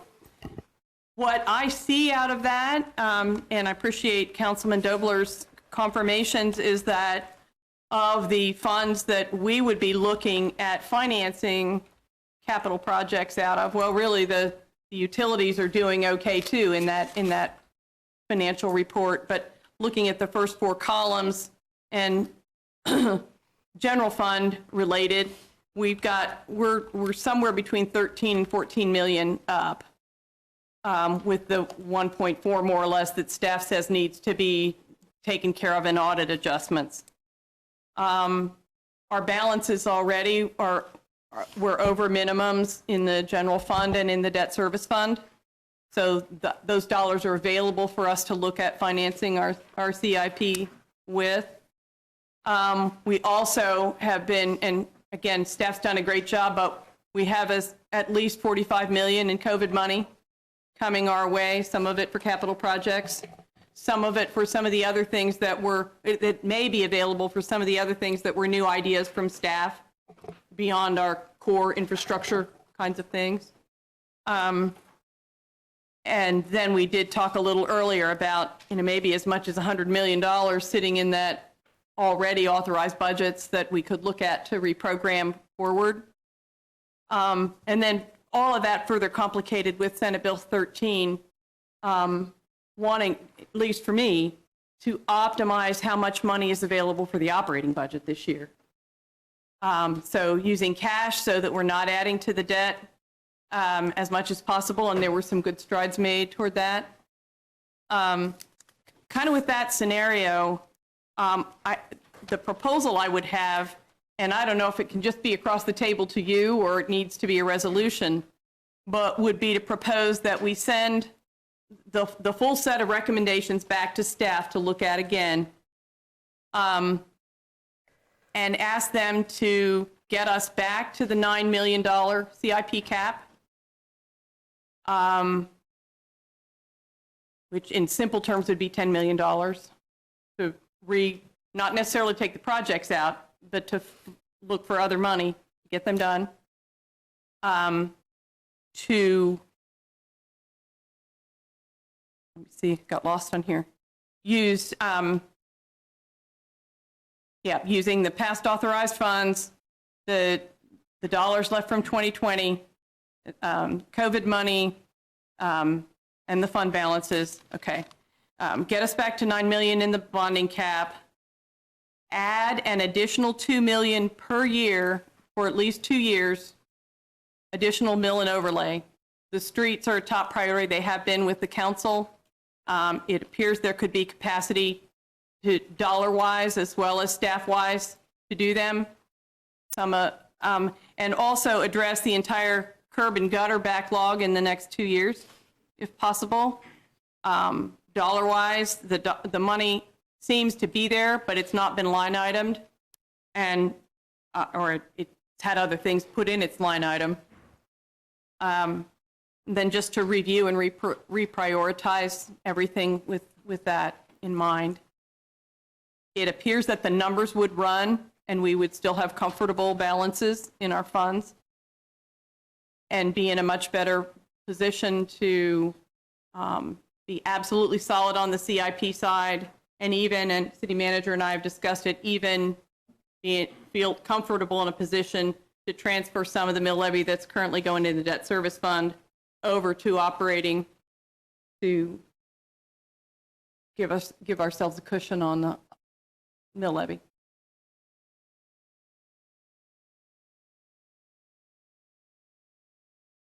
Additional comments or questions for city manager? Yes, Mayor. Mayor. Councilman Emerson. Thank you, Mayor. One question. I understand that the approximately $47 million in COVID relief funds that Councilwoman Hiller referenced, City Manager, you indicated last week that those could be used, maybe not for streets, but those can be used for perhaps utility projects. The current guidance only comes from the wording that's in the bill. And the wording in the bill from Congress states that it can be used for broadband, water, and sewer projects. And that's all it says. The actual regs on how that can be used aren't known. So if we had to do a water project that ran down the middle of a street, I don't know if I can pay for the replacement of the street where the water project's done. And, so the counting of what can actually be utilized, we may only be able to pay for the water work and not the restoration. Sure. And so those regs are not known for us, and so we can't really answer.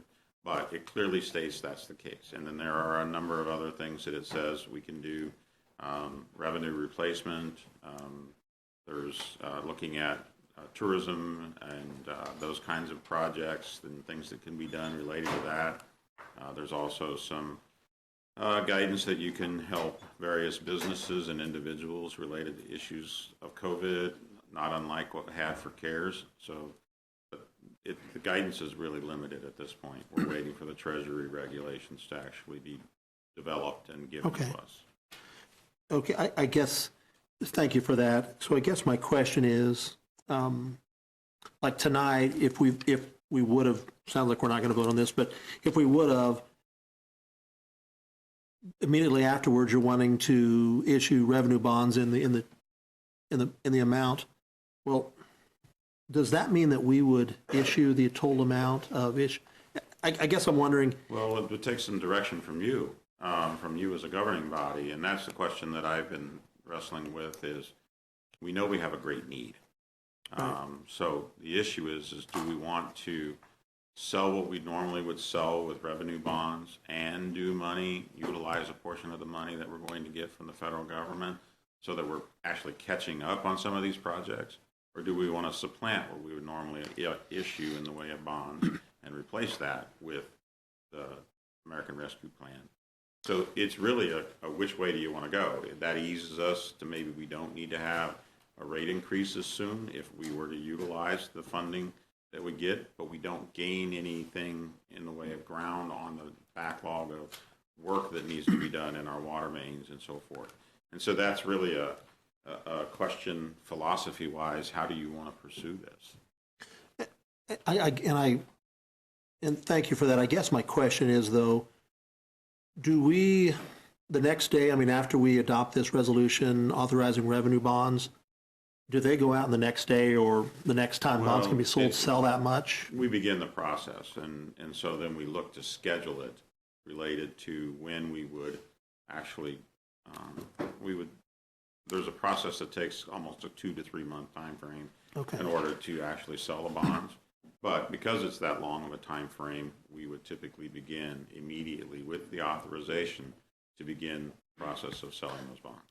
And that, I believe, is the maximum amount, right? So if we just say our next meeting, this is the amount, and we allow $40,743,955 as the maximum amount.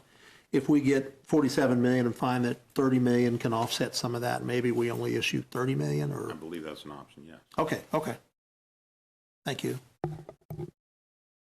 Additional comments or questions? Mayor? Yes, Councilwoman Hiller. I would just have one, and that is in terms of giving the council time to react to whatever a revised proposal would be. I would hope that we could work out a time frame with you so that we get at least a week. Ideally, of course, our system is to get stuff 2 weeks in advance, so we have a chance to look at it and ask questions in a reasonable amount of time before it gets up for a vote. So we do have a gap, but if we were to give you this assignment today, it sounds like we are, what would be a reasonable time frame on your part to be able to get back to us, and therefore what date we think we would bring it back to a meeting? This is going to be a very difficult project to do. It took weeks to narrow down what was done already. Right. I cannot give you a time. I'll have to talk to staff tomorrow to determine what time frame it's going to take. And that's getting with each project manager and having them look at the hundreds of projects that are here and telling us where they're at. Removing the ones that are completed that, stay completed, so do they need to be on the list? For your sake of determining what's actually out there, it clutters the list. I understand that. So we need to be able to say what ones do we still have as active projects, which ones are not being pursued, and really just go through that. And it's going to take a long time. I've got a proposal.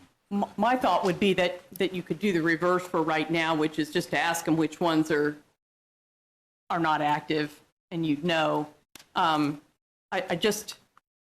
It's as hard for us to comprehend all of those details as it is for staff. And so just want to make sure that we get it in time so that we're able to process as well. That was. Mayor? Yes, Councilman Dobler to be followed by Councilwoman Valdivia Alca. Thank you. Maybe a proposal on that. If staff could compare the projects that are on the CIP that we're being asked to pass versus the ones that are on the list of questionable projects, and if there's any that match up, if we could get information on those, it seems like that might be a good first step, just to get through that, because I don't think there's going to be too many. Right. And then the bigger question is, what do we do with the rest of the list? And that's something that needs to be solved by the time we sit here next year, certainly. And it may be that we take a look at a threshold that any project of $1 million or more, or, determine which, establish a threshold as to which ones we want to focus on that. I mean, because, for example, the City Hall project is tagged at $8,500,000 and some thousand. Right. But based on how we scaled the project back, it's actually a $2.5 million project. I remember the exact final total, but, it's considerably lower than what it's tagged at as an open project, and we never sold the bonds for the other $6-some million. So it's a good example of a project that is near complete. Right. So you're saying you would come back to us after the CIP process and with a proposal to prioritize closing those projects, figuring out which ones we bonded, all that kind of stuff. I think that makes a lot of sense. I'm not as hung up on the $9 million cap. I think we had that discussion earlier. It's, rates are low right now. Obviously, if we can pay for something with COVID money, whatever it is, money from heaven, something we're getting, that would be preferable. But I don't want to hamstring progress in our CIP with that cap right now. I think we should have that discussion as opposed to trying to cram everything into it.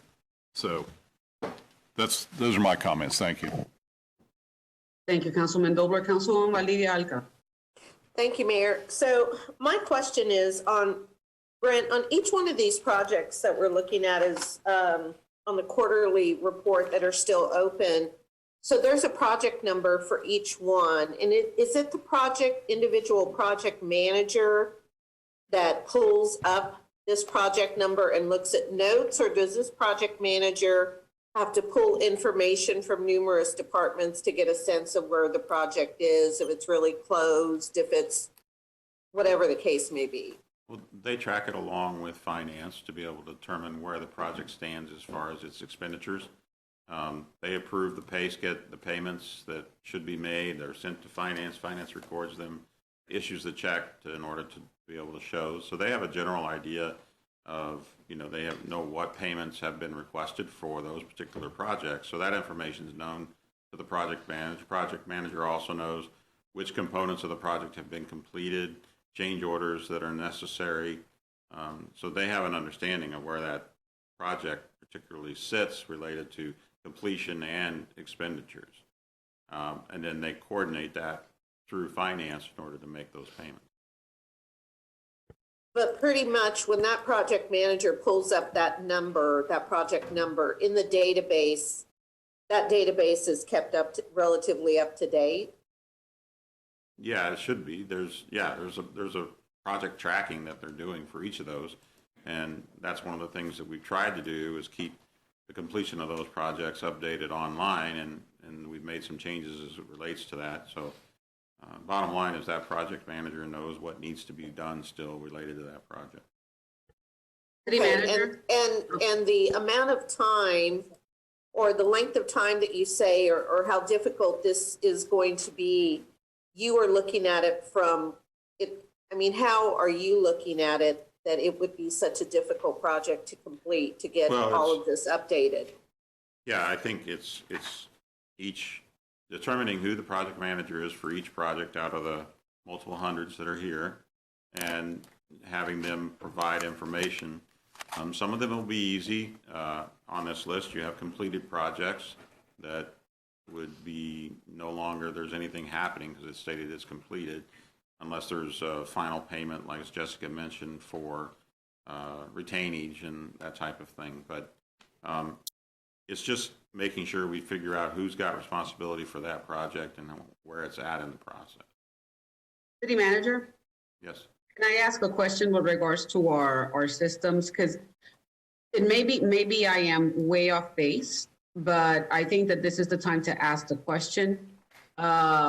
It seems to me that between the interdepartmental communication, there may be a lot of this information that is kept on separate spreadsheets and files. Yep. Do we not have like a Microsoft project, for example, that connects and merges all of in a centralized location, project by project, with the budget expenditure so that we can have a seamless report?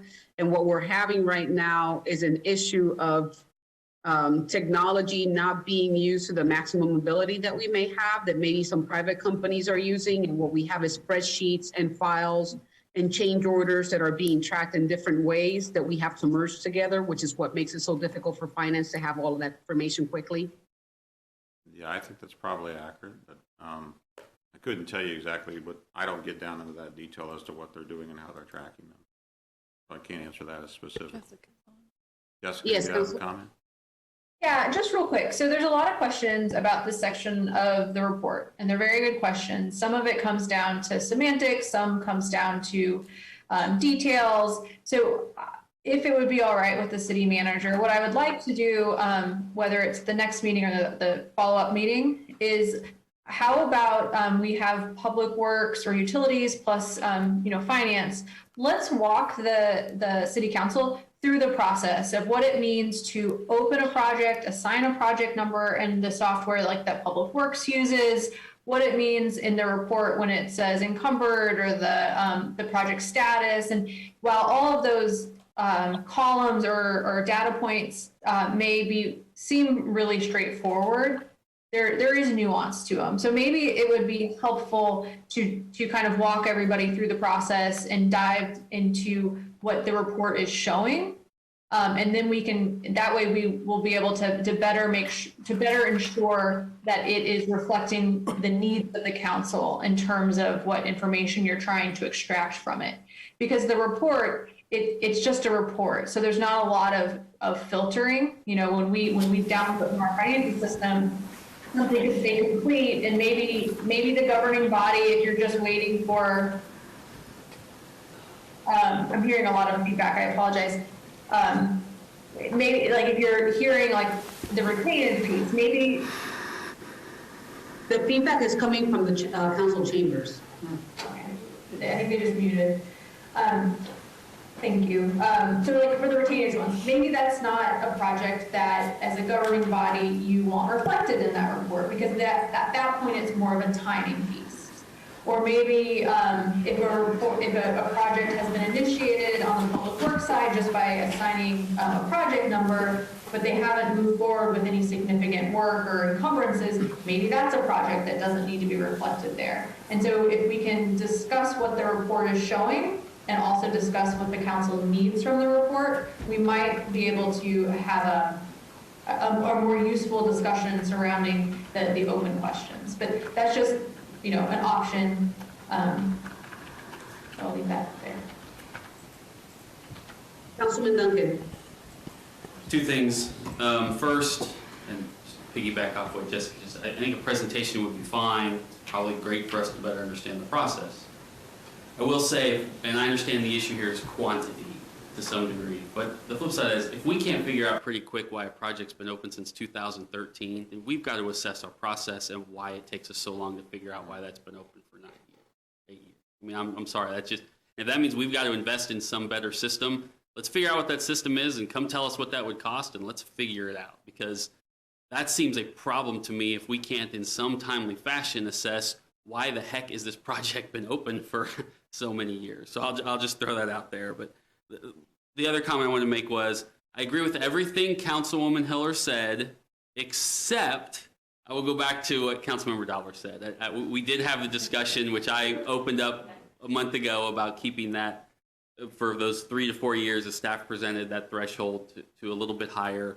And I actually think if we stay on that path with where bond rates are for, with that limited window of the next 3-4 years, whatever it was that staff provided, we simultaneously have an opportunity to, if we review some of these closed projects, to figure out how to close them with some of those COVID dollars and not only get ahead of some of these projects where bond rates are low, but catch up on some of those projects that we're all wondering, that we're having problems catching up on. So we might have an opportunity here to tag it on both ends on some of those projects and get us moved forward a little bit. So I would still support the keeping that threshold a little higher, as we had already discussed. So thank you. Okay. Brief rebuttal and then we'll go. And that is that there's enough money there that we also have, for instance, apparently just 3 local contractors that do streets. And so if we want to give as much business as we can to our local businesses, but not overload them, then it's a management thing as well as a finance thing to say how early can we start the season, how can we stage the request for proposals and keep pushing the work out.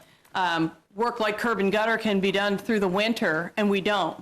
And maybe that's more work for our small contractors as well, to the point where I don't want us, and you know my position on the bonding, but I don't want us to have so much work that we can't manage it. Obviously, we've had a little too much before, so the pacing of it and the optimal use of the dollars is where I'm going with that, and doing as much as we can, and particularly getting the streets done. Because what happened, if you think about it, in March, was when we said, let's push those big street projects out, but get more mill and overlay done, then the staff backfilled with things that were not street projects. And that caught my attention at first. And so I want to make sure that, in fact, part of that discussion that's been kind of looping around is to make sure we have a line item for mill and overlay so that we can see how much is mill and overlay out of the different sources. And so that really was the biggest driver for me, was if we were able to move it around and take advantage of other people's money first, of course, that I didn't want to drive it over what capacity would be. So, for what that's worth. Thank you. We did have Mr. Ledbetter signed up to speak on this item. Mr. Ledbetter, would you like to approach the dais?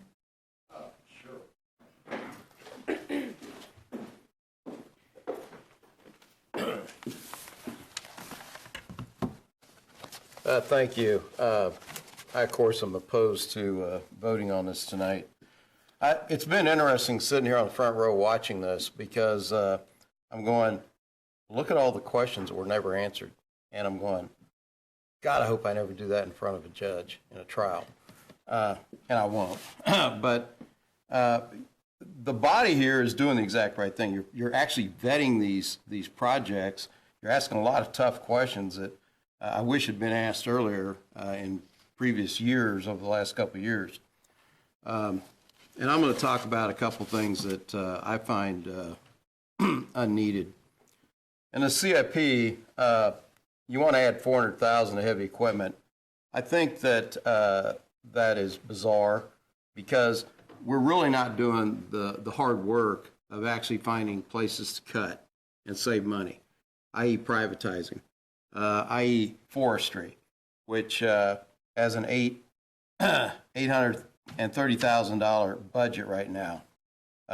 Over at Parks and Rec, half that work is done by privatization, and we have 2 other people on staff to do all the rest of the trees on 2,600 acres.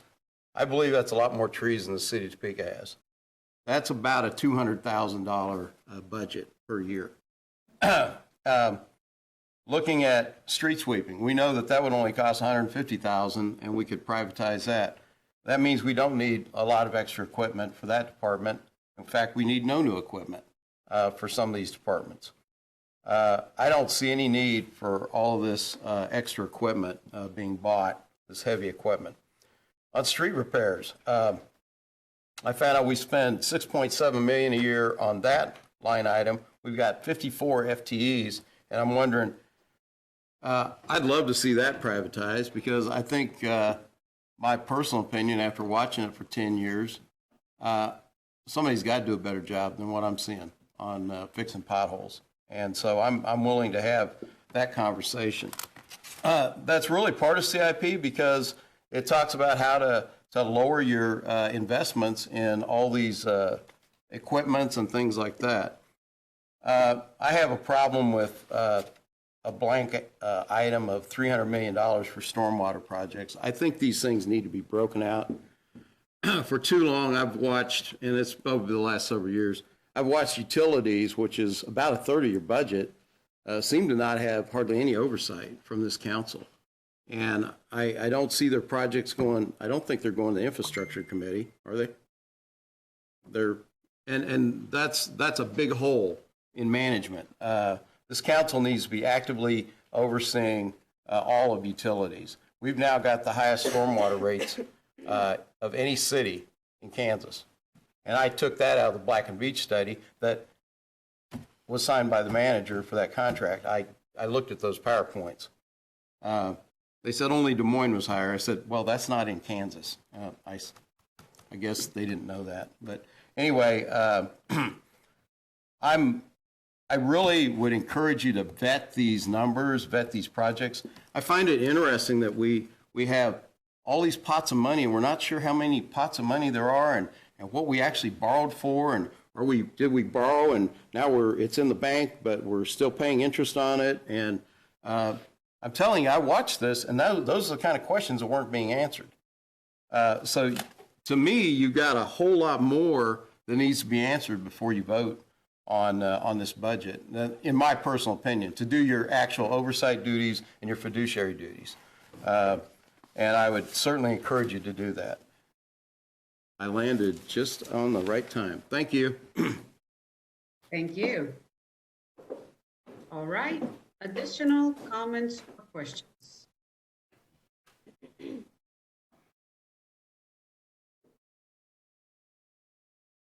Okay, city manager, I think that you have a lot of information to ponder, and we will discuss all of this at a later time, and there will be meetings in between meetings.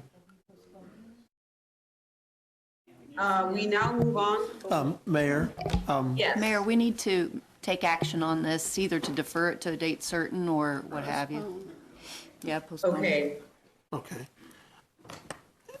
So Mayor, I would make the motion to defer this to our next meeting, which, if you need, do you need a date? Councilman Yes, ma'am. Emerson, Yes, Mayor. if I could make a humble suggestion. Yes, ma'am. It seems like our staff is telling us that they're gonna need time to do some of the work that we're asking them to do.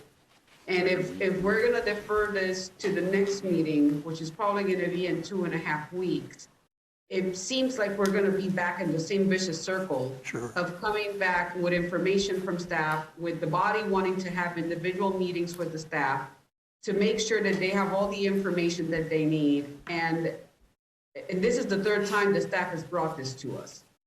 So I wanna make sure that if we are requesting them to do the work again, that we allow them enough time so that we then in turn feel like we have a complete product.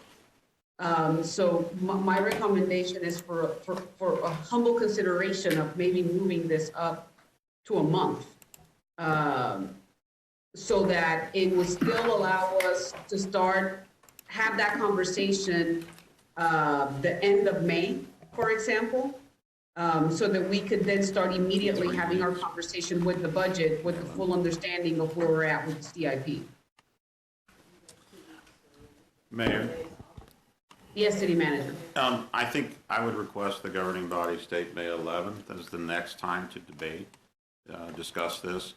Now, if I do have information based on the process as we go through it, where we can put it on, I may bring it back on May 4th, but only as a discussion item, so that I can report what I've learned, give you, see if that's meeting your requests and so forth, and we can just have it as a discussion versus an action item, and then look at potentially action on May 11th if we feel like we're ready. If not, then we move it to the 18th. So I would say defer to the May 11th at this point, and then move from there. I do agree with you, though. We do need more time than 2 weeks. So I guess, Mayor, Oh, yeah, I'm not here. So I guess, City Manager, you want to, your request would be we defer it as a discussion item for the 4th? No, it's just And then an action action item to move to the 11th. Okay. That would be my preference. You don't want to have it as a discussion? Okay. I'll add it as an item on discussion on the 4th if I have information to provide. So Mayor, as I was saying, I'd like to make the motion that we defer this to May 11th. Okay, so I have a second, I think, from Councilwoman Ortiz and a comment. Is that correct? Yes, she's saying second by Councilwoman Ortiz? It's a peace I think so. Yes, she's saying 2 and she's saying yes. So she's saying a second. Additional comments or questions on this deferral? Councilwoman Ortiz.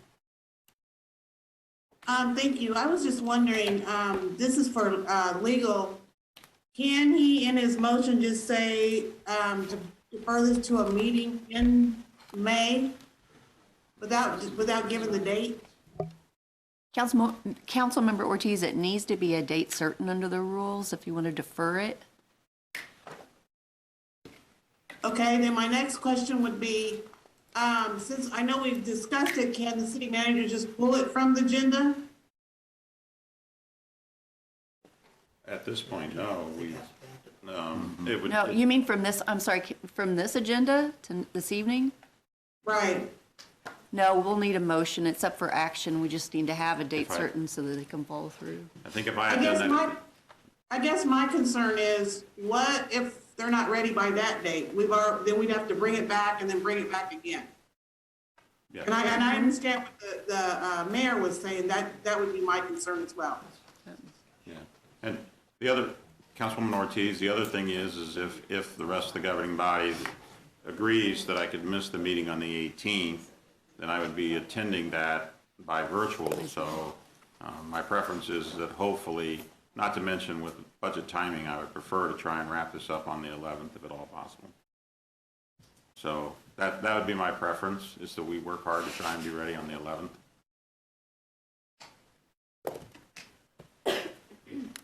Worst case scenario, we can always have a presentation that states that we have to defer it another week. So at least it gives us a date and we stayed under statute, so. Okay, so we have a motion and a second. We proceed to the vote. Councilmember Hiller, Yes.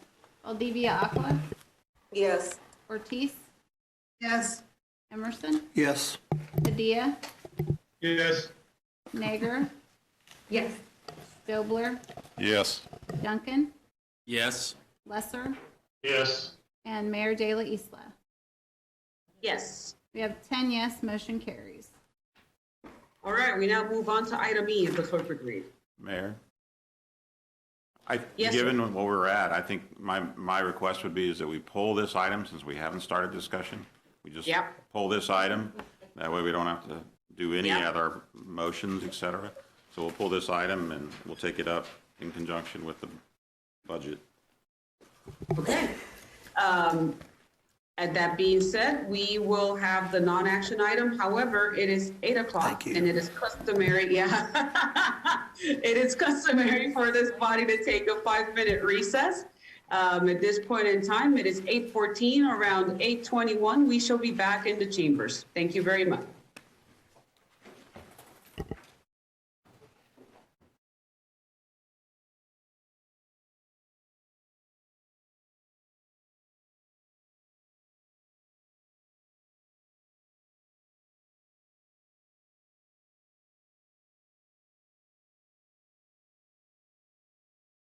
All right, so consider this our gaveling in back into the meeting. Thank you all who were waiting for us patiently to return. At this point in time, we are working on to the non-action items, if the clerk would read. A is discussion related to the downtown master plan to be adopted as an element of the city's comprehensive plan. City manager. Thank you, Mayor. Well, if you have been hearing from time to time, we've been working on our downtown master plan and vetting it with many organizations across the city. And so as a part of the process, we get that public input, and now we have it at this level where it's coming before you at the next meeting for consideration for approval. But before that, we sent out the long version of this presentation that staff has done to give you a full explanation, but I've asked for everyone in general to have Director Bill Finder go through in a briefer fashion the information related to the downtown master plan and why it plays an important role in how we look at future planning and growth within our community. So, Director Finder. All right, thank you, Mr. City Manager. Appreciate that. I'm going to share my screen, and hopefully this will get set up here. Okay, hopefully y'all can see that, and he is correct. We do. Okay, is that showing? Yep. Okay, he is correct. We will not do the exhaustive version. We will do the streamlined version tonight. I feel like I've been giving this for quite a few months. And let's see, are you seeing my notes? Yes. Yes, we are. We can't read this. Okay. Don't read them. That'd be cheating. Let's try that. There we go. Is that better? Yes. You took all the fun, Bill. I know, that's like the Wizard of Oz. Okay. Yes, it's been 2 years since we started this. I think Downtown Topeka Inc. And Vince completed a downtown market study and handed the baton off to us to start on a master plan. I'm now working with Rhiannon on that. We've come to the kind of that conclusion. The idea was pretty simple. That is, we want to translate that market demand, which is actually a really important thing.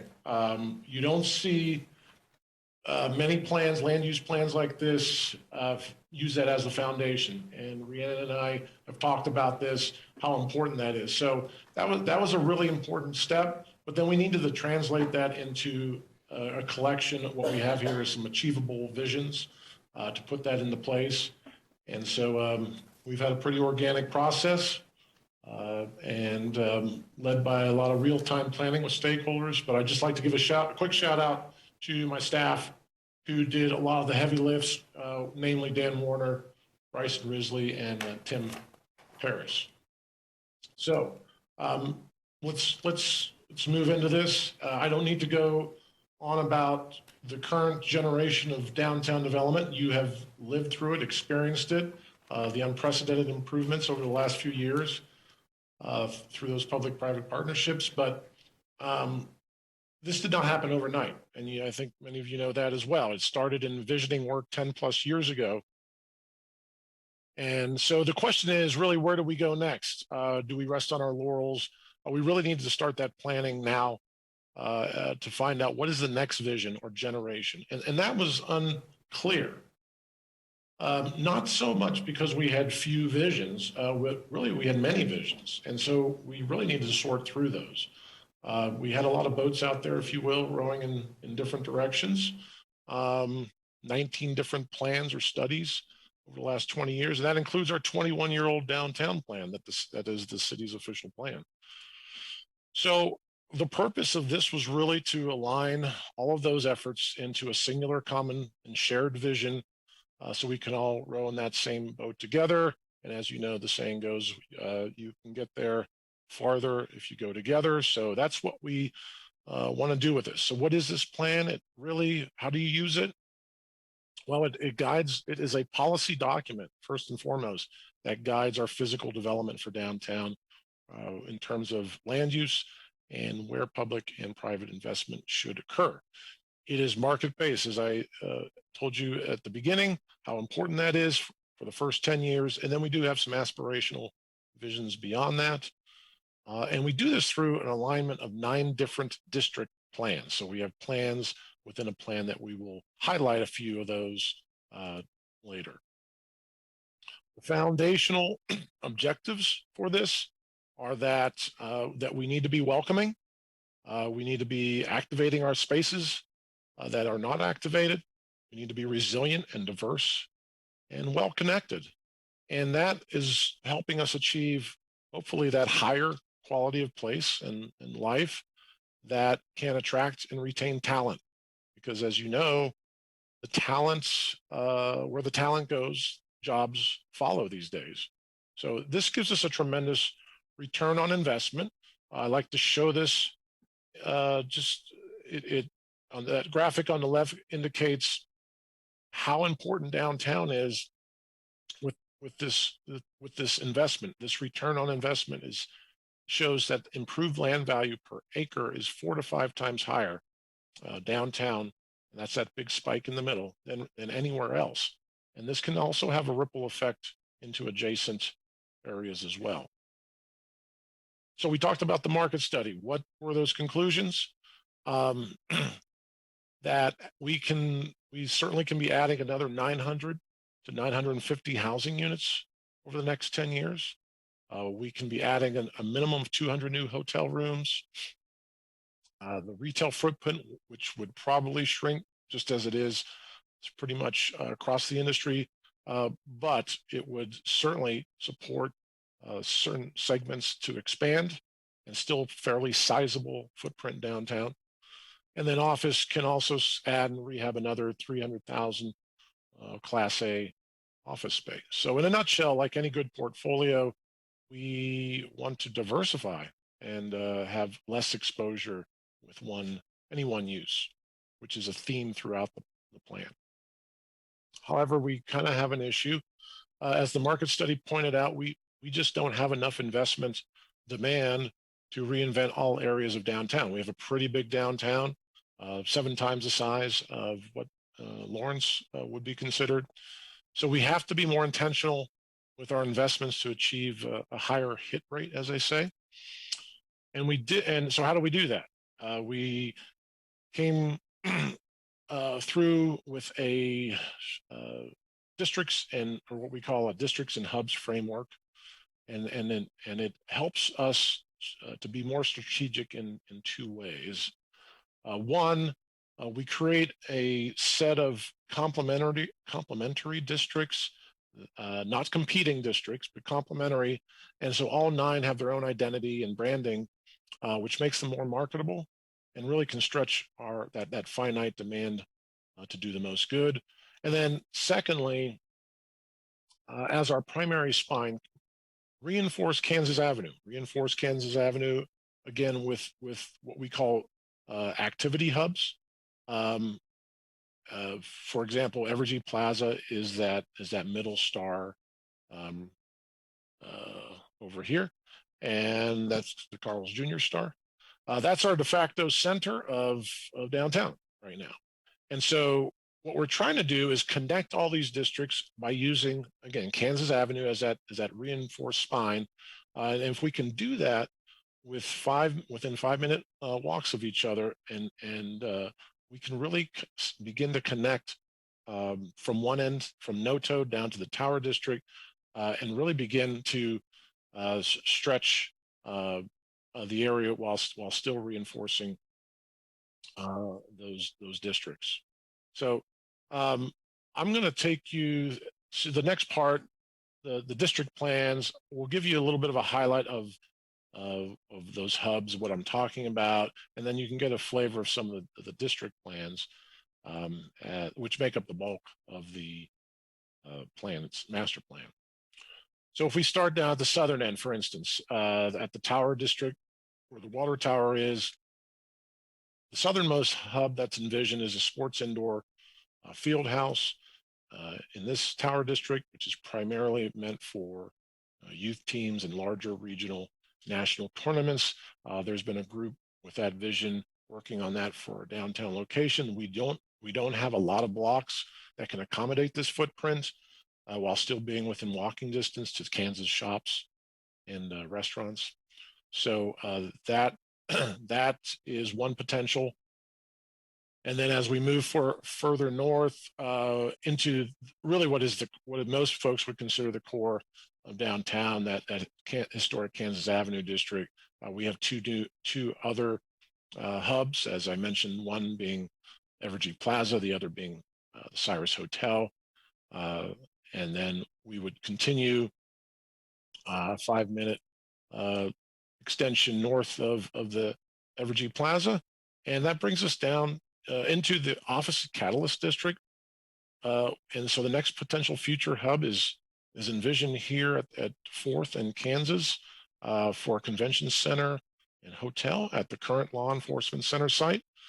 Not only would this make us a destination for larger conferences, but it really can begin to link our historic core to our riverfront and in a way that we don't have that right now, and take advantage of the future direct access that we would experience by the Paul Quincy Viaduct project. I don't know how many folks know that, but in the future, in the near future, we would have direct access in that area to Kansas Avenue. So it really opens up, really brings value into that northern end of that part of downtown, like we don't have today.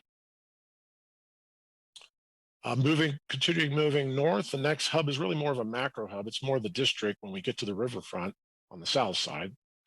So in addition to activating those levee trails and having some signature overlooks there on the river, we really envision the River South as accommodating an innovation district, which will help with entrepreneur growth. We hope coming out of plug and play or other companies that are in that arena. So this image kind of shows a mix of the old and new, and the new Polk Quincy Viaduct access as well. And then we go across the river into the last two hubs that will connect us on the northern end. The first is the River North area, where the concept really hasn't changed a whole lot in this plan. That continues to be a larger riverfront park and public event space, anchored there by the Great Overland Station that the county owns now. And then to finalize the that part of town, Noto as the arts and entertainment destination will be our final activity hub. So that really completes that from south end to the north end of kind of how you tie the districts together by really bringing reasons to be in downtown, and not just a single reason. All those were different reasons along the way. Okay, there's a couple of the remaining districts I just want to touch on because I think they're worth highlighting in the plan, so you know that they're in there. The Van Buren district is one of those, which is imagined as our new dynamic residential corridor connecting the capital down to the river, and really transitioning this area, which is kind of dominated by some parking lots and kind of underutilized. But if we're going to have a new construction element for our housing, new neighborhood and services, which may also include a grocery store, this would be the district in which to do it. I think you've been to other cities and downtowns where they have that sort of concentration and that sort of synergy going with their new residential. We according to the housing study, according to the market study, we thought that may come later in that 10-year horizon. But based on what types of incentives we can provide, it may come sooner. So some exciting things that we're looking at there. And then lastly, the Civic District is worth mentioning because I think some of the uses that I touched on, some of those activity hubs, have public facilities and public uses on them right now. Some of them are ours, and could they be relocated to free up a higher and better use on Kansas Avenue or along the river? And this would be the district to do that because we already have such a concentration of our uses. We do have some marketability challenges for private investments. So it makes a lot of sense to look at whether it's a LEC or Justice Center or TMTA facility. And I have to, and this is just one of my favorite slides. we talk about kind of a new image along the I-70 corridor. If we were to do that, here's another enhancement that we could do with our flag adorning an otherwise uninspired parking garage facade. So that was the fun part of the plan. Implementation wise, our last section, I will just touch on a few implementation steps and some of the direction, how to use the document and what use we put it to.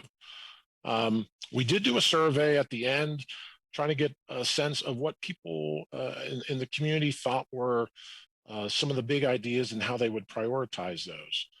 And the first kind of the lead here, takeaway in our discussion in implementation is talking about housing. And actually that didn't rise necessarily to the top in the community survey, but it absolutely, we think housing will be the bellwether for downtown success in that next generation of downtown, and possibly its biggest game changer. The demand is clearly there, study after study, and it really helps check so many of the boxes that we're trying to create downtown. And then the second takeaway there, riverfront access is a priority. Now, speaking of that survey, this was tied at the top for the biggest priority for people who did the survey of what they considered the priority for downtown. And so that was very interesting. And it does align nicely with what the emphasis we're trying to push here, which is you've got to have diverse offerings for downtown. You have to have more than one or two reasons to be downtown. And if you can have more diversity in reasons for being there and taking advantage of destinations, you will extend your stay and find other reasons to stay there and shop and live and play. So very interesting on that front. Third, the dining and entertainment and retail experiences were ranked pretty high in the survey, and that's no big surprise, particularly for those who don't frequent downtown as much. They really thought those were high priorities. And then last, but I'll just jump down to the end there, the downtown is everybody's neighborhood. We had a lot of feedback from the community, and we just want to emphasize, of course, that embracing a more diverse and inclusive downtown will really lead to a truly it becoming the best version of itself for all Topekans. And so, as you can tell from some of the themes here, we do have to have more reasons, more diverse offerings for everybody. And I think that is the key to any downtown success, let alone our downtown. The rest of the implementation for the plan, we do get a little more specific. We do talk about a number of roadway recommendations in each district, so we line those up and prioritize those in our implementation section. We do the same thing with zoning.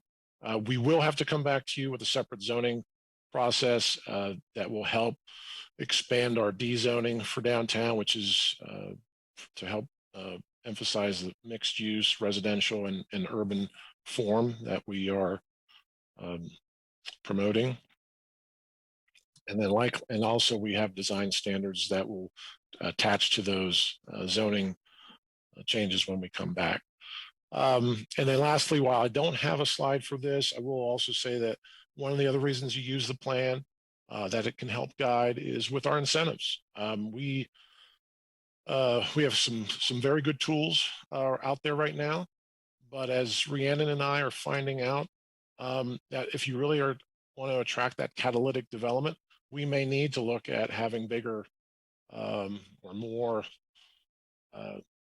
arrows in our quiver, if you will. So I think that's worth future discussions as we move forward on some of these bigger ideas. Okay, I'll end up here, as I always do, with my favorite quote. If you don't see it before you see it, you will never see it. We We really intentionally tried to make this plan as visual as possible, so it could be liftable and believable for all. As I said, as in all downtowns, particularly post-pandemic, you really need to be thinking boldly, inclusively. And so hopefully this visual representation kind of, by seeing it first, sets the table for that future this conversation and action. So yes, I am done. So with that, I'll stand for any questions or conversation. Thanks. Great presentation, Mr. Pyander. Councilwoman Nager, to be followed by Councilman Lesser. Thank you, Madam Mayor. And Councilwoman Valdivia has her hand up too. Thank you for the presentation, Mr. Pyander. My big question is, are we looking at doing this kind of building at a ground level and then allowing for future development to happen? Because I know that we've seen in other parts of Topeka and other cities where you can't just have instant development and expect it to fill up and be ready to go and have great traffic. Are we talking, I mean, obviously this is a multi-year plan. It has been a multi-year plan and it continues to be, but like even in one of those last slides, so you showed a graphic that had like an existing building and then it was like, oh, and this could be a possible new addition. Is that being taken into consideration when making these designs and talking about the zoning for this area? Yes, Councilwoman Nager, I skipped over kind of the whole premise of this plan was the market study told us, here's the demand, here's the number of units that will be supported, here's the number of square footage of retail or office or hotel rooms. And our challenge was then to go out and, okay, well, where does that go? How do you manifest that in over the next 10 years? And so there are things that are going to be much more achievable early. And then there are other things that a lot of it will depend on the pace, whether it's the market. For instance, we were ready to go much sooner on a hotel convention idea before the pandemic. But now we're going to have to come out and see and wait and see how that's going to play out, how that industry is going to come back. So that could delay that idea. So it really is dependent. I would say you don't want to do a build it, they will come approach. You want to do a build it as they come approach. And I think that you want to make sure you are doing your due diligence, the feasibility, you have community support, you have a financing mechanism, but pulling the trigger and making sure that it can come to fruition. I mean, it's going to be a lot of it will be up to public and private individuals that will depend on those decisions to make. So these are kind of this is how it can work. This is how it could happen. I appreciate that because there are definitely people that I talk to and they're very excited about any sort of development happening downtown and those changes and shifts. And then you still run into I don't want to say plenty of people, but you still run into a vocal minority where they're like, it's just stupid. Why would we spend any time, money, or energy downtown? And I would just really like to go ahead and change their minds as much as possible in a very prudent manner. So I appreciate your candidness. Thank you, Madam Mayor. Councilwoman Valdivia Alcala. Thank you, Mayor. I guess a couple of things I wanted to ask and then comment on. I was reading something in Smart Cities because of the climate crisis. What we're going to be looking at in 2050 is something like 75% of the world's population is going to be living in urban centers. Hopefully, for better or for worse, some of that will be impacting our city of Topeka. And so I'm wondering, as you are looking at this plan and the possible new structure or rehabbing of structures, is any dialogue being had at all about codes, building codes, revamping those to be more eco-friendly? Well, Councilwoman Valdivia Alcala, not necessarily as it pertains to this plan, but in general, citywide, yes.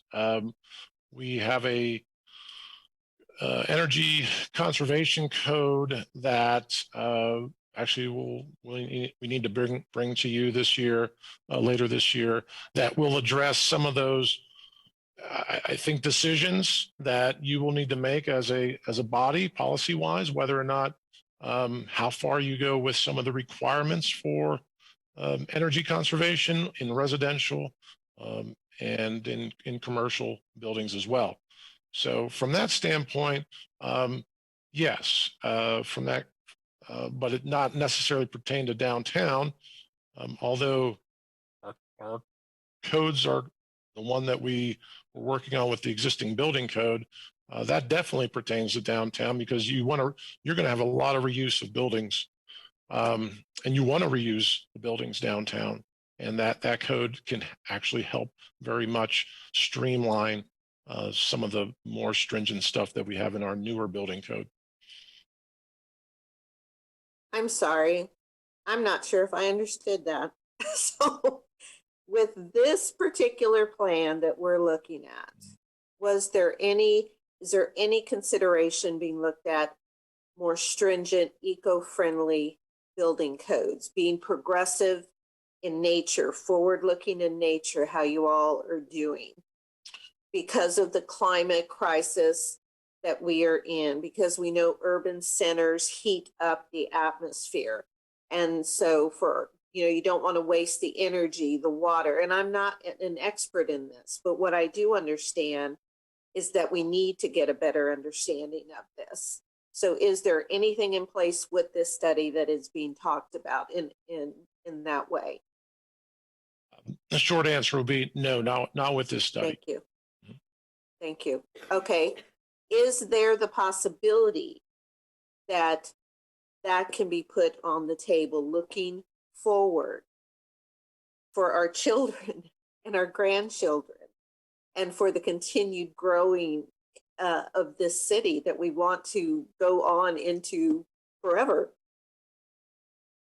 I would say yes. I think we would need some direction as to whether that is just a downtown thing or a citywide thing. Well, I'm all about it being a citywide thing, but including this as well. Also, looking at the store, having a store, grocery shopping store available downtown for, as you increase the amount of residents that are there, I think is wonderful. I would just say, even though we know that this is a long range plan, that it would also be wonderful to have the issue of our food deserts in this city dealt with either at the same time or before we start talking about a grocery store downtown, because I think that, that's a huge part of equity. And that's also something that is vital to the city. So thank you, Mayor.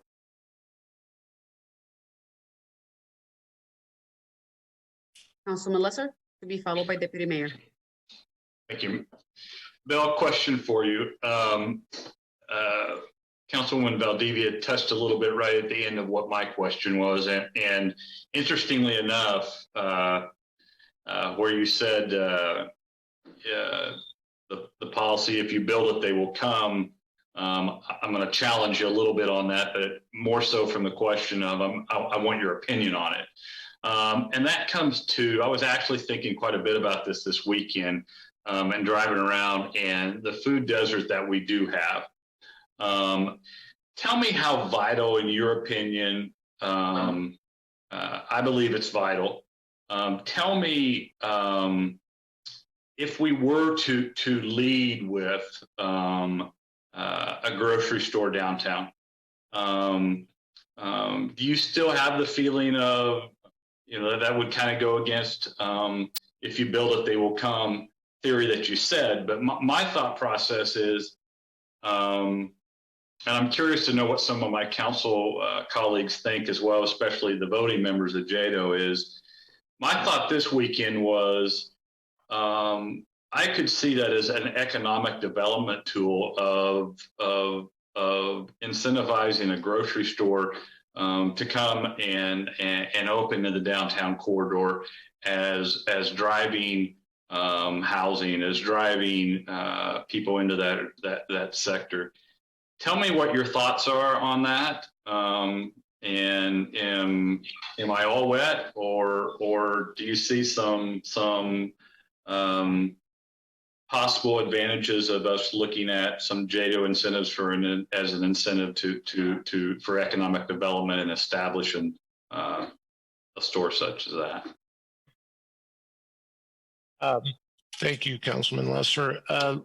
Let me just start by saying I think if I didn't say this, it was a build it as they come.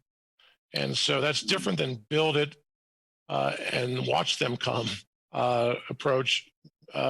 We want to make sure that we have a market demand, and we have good strategic locations to do some win-win projects.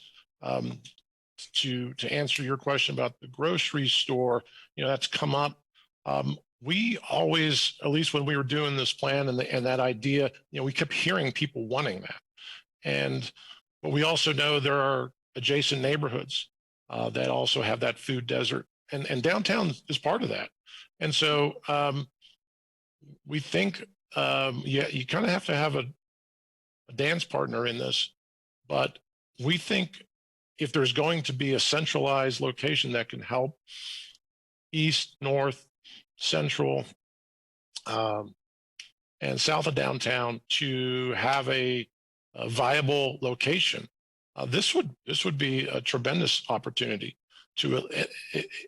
because instead of having 4, if you will, grocery stores in each of those locations, a centralized location, like we had a chance to tour a grocery store in downtown Kansas City, Kansas.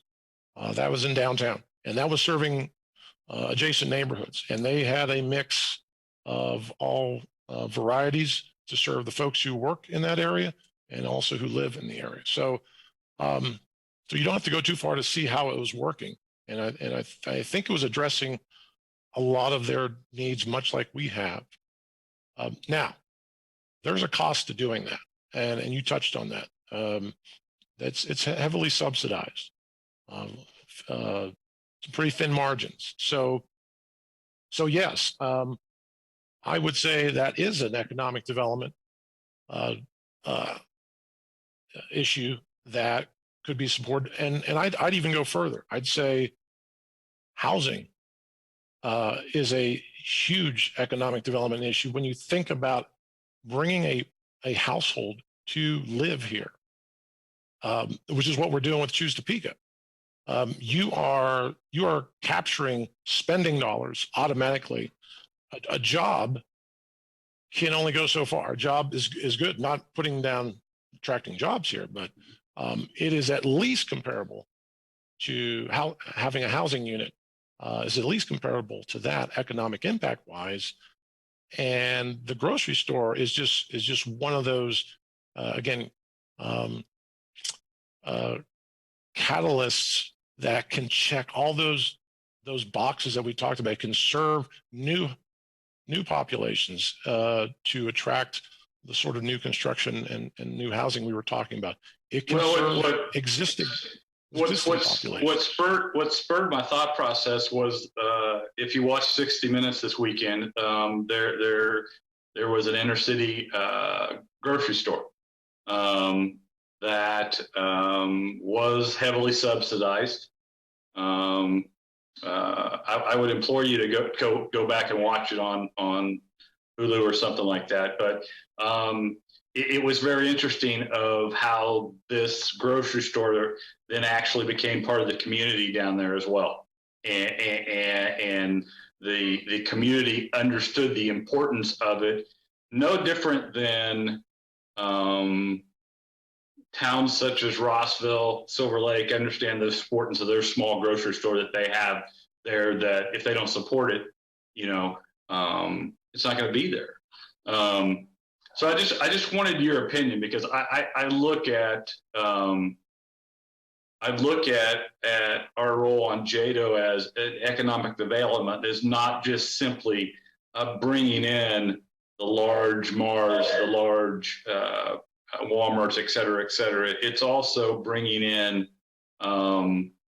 possibly something like this from an incentivized, whether it's we own it and then there's a management company that comes in and manages it, and the only thing they have to do is the overhead, because the margins for our IGA are a lot, like you say, they're competing with multinational corporations and online now. And I just can see that as a spurring. I see that as an economic development too, you know, even though it's not bringing in 300 jobs. So I appreciate, we'll talk more about this possibly. Go watch that special if you don't mind. Thank you.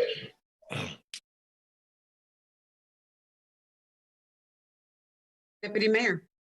Thank you, Mayor. Both of my colleagues have touched on subjects that I was going to ask about. Christina Valdivia-Alcala, she talked about something that I was going to ask about with regards to eco-friendly development as we move forward on some of these. And I'm looking at the plan, and I'm asking, is there some incorporation of green spaces in some of these districts? Because a break in some of that pavement and some place for people to get out and enjoy, not on a hot sidewalk or parking lot, some kind of green spaces that are incorporated into this. And then secondly, to follow up on what Council Member Lesser said, I agree with him 100% with regards to rethinking, I guess, all the things that go into economic development. And I do think there has been a lot of conversation about a grocery store or some kind of neighborhood, as you might say it in larger towns, a bodega. Maybe it's not a giant supermarket, but it's a bodega that provides fresh food, fresh vegetables, the basics for the people who do live in the downtown area, the people who work in the downtown area, who can utilize that kind of a available, just walk to the grocery store kind of a thing. I know that there has been consideration for it, but the costs are sometimes very prohibitive for people to try and jump into that without some subsidies. But I think a development combined of both those things, like green spaces and rethinking what we need in the way of a grocery store. Do we need something that takes up a whole block, or do we need something that can be 2 storefronts that provides a lot of good basic foods stuffs for the people who frequent, live, and work in the downtown area? And you can have multiples of those rather than having just the idea of having one big super grocery store. So I think all of those things contribute to economic development, much like Mr. Lesser says, is that it's not just about jobs. You've got to be able to attract people there. You've got to be able to keep them there. You want them to enjoy being there, to make the areas that we have multiple use. We're not just a residential area. We're not just a business area. We are using these areas as much as possible in many different ways. So I think if you haven't given some thought to that, and I would imagine you probably have, I do really encourage you to ask about these, try to incorporate these. I see Rhiannon kind of shaking her head a little bit too, so I think maybe she's understanding where we're coming from, but definitely sitting on the JADO board as a voting member, something that I would really like to see some innovation on. You know, it's just, I talk about those small stores. This is a great opportunity for innovation and entrepreneurship for some of our citizens here in Topeka. If we can get them to take that step and we help them with that step, public-private partnerships. I just really think we have an opportunity to really, like you say, build it as they come, but we build in the things they need as they come. Thank you, Bill. Thank you, Mayor. I appreciate that, Deputy Mayor, and not to avoid your question at all. I know Rhiannon wanted to jump in, and if you want to tag along on some of those questions. Yeah, sorry, I didn't want to interrupt your presentation, but no, I do think it's worth saying that, Bill and I have been working with, we've been getting some feedback from some other communities, surrounding communities, and some outside developers that have shown some interest looking into the Topeka market, which is exciting. And we've got a lot of lessons learned here quickly. We're working on some economic impact analysis and figuring out ROI, but there are a lot of outside developers that have brought to us the idea of a concept that brings housing with potentially a retail or a grocery component. So I do think that when it comes to housing, some of these developers see that as, they see it as a need, but it's the chicken or the egg. It's, how do you provide both as a resource? That major grocers are not going to come into an area unless they have the numbers to support their market. They've got market studies. They're looking for residents. And if you don't have that, then they're not interested. But it's figuring out how you do a combination of both, so to speak. But I love the conversation talking about JADO and talking about our economic development incentives. I do think with housing being a topic, especially now, it's something that it's worth getting creative on. And I've been working with our team at the partnership to come up with some economic impact statements that I hope can help tell the story as to how maybe investing in housing and things like that in the downtown or just across the community could help build that economic impact and build the ROI and that we're looking for, that we get from incentivizing employers and such too. So these are definitely things we're thinking about. And then to speak to Christina's point and yours as well, Mike, on the green space in downtown, we're right now working with the city on our 2022 BID. I came in at a time where 2021 is kind of, I have what I walked into. So we're looking at what we can do for 2022 with funding, but green space, talking with the DTI board it's a huge push. It's figuring out how can we build more green space into downtown, whether that be community gardens, looking at dog parks.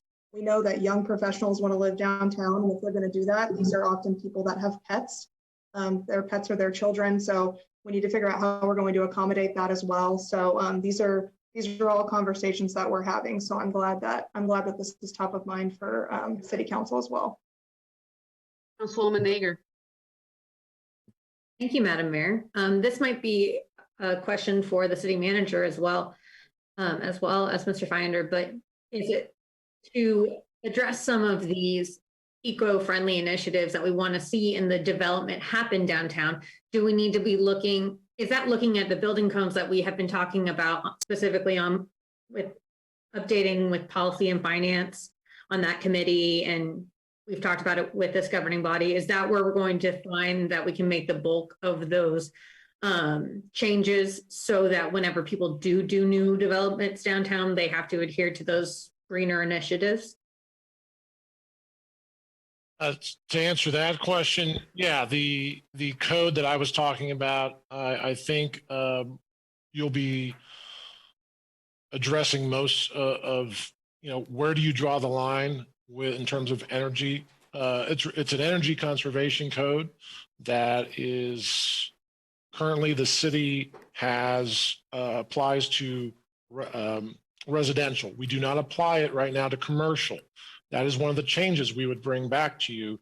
And then you would have to, I guess, and we're trying to balance some interests here, but with construction costs, whatnot, where do you draw that line? I think aspirationally, absolutely. And do we want to incentivize it? I don't know. Or do we want to mandate it? That sort of thing. So I think that's a good conversation, certainly for the body to have for us, so we know what temperature no pun intended, we would bring back to you.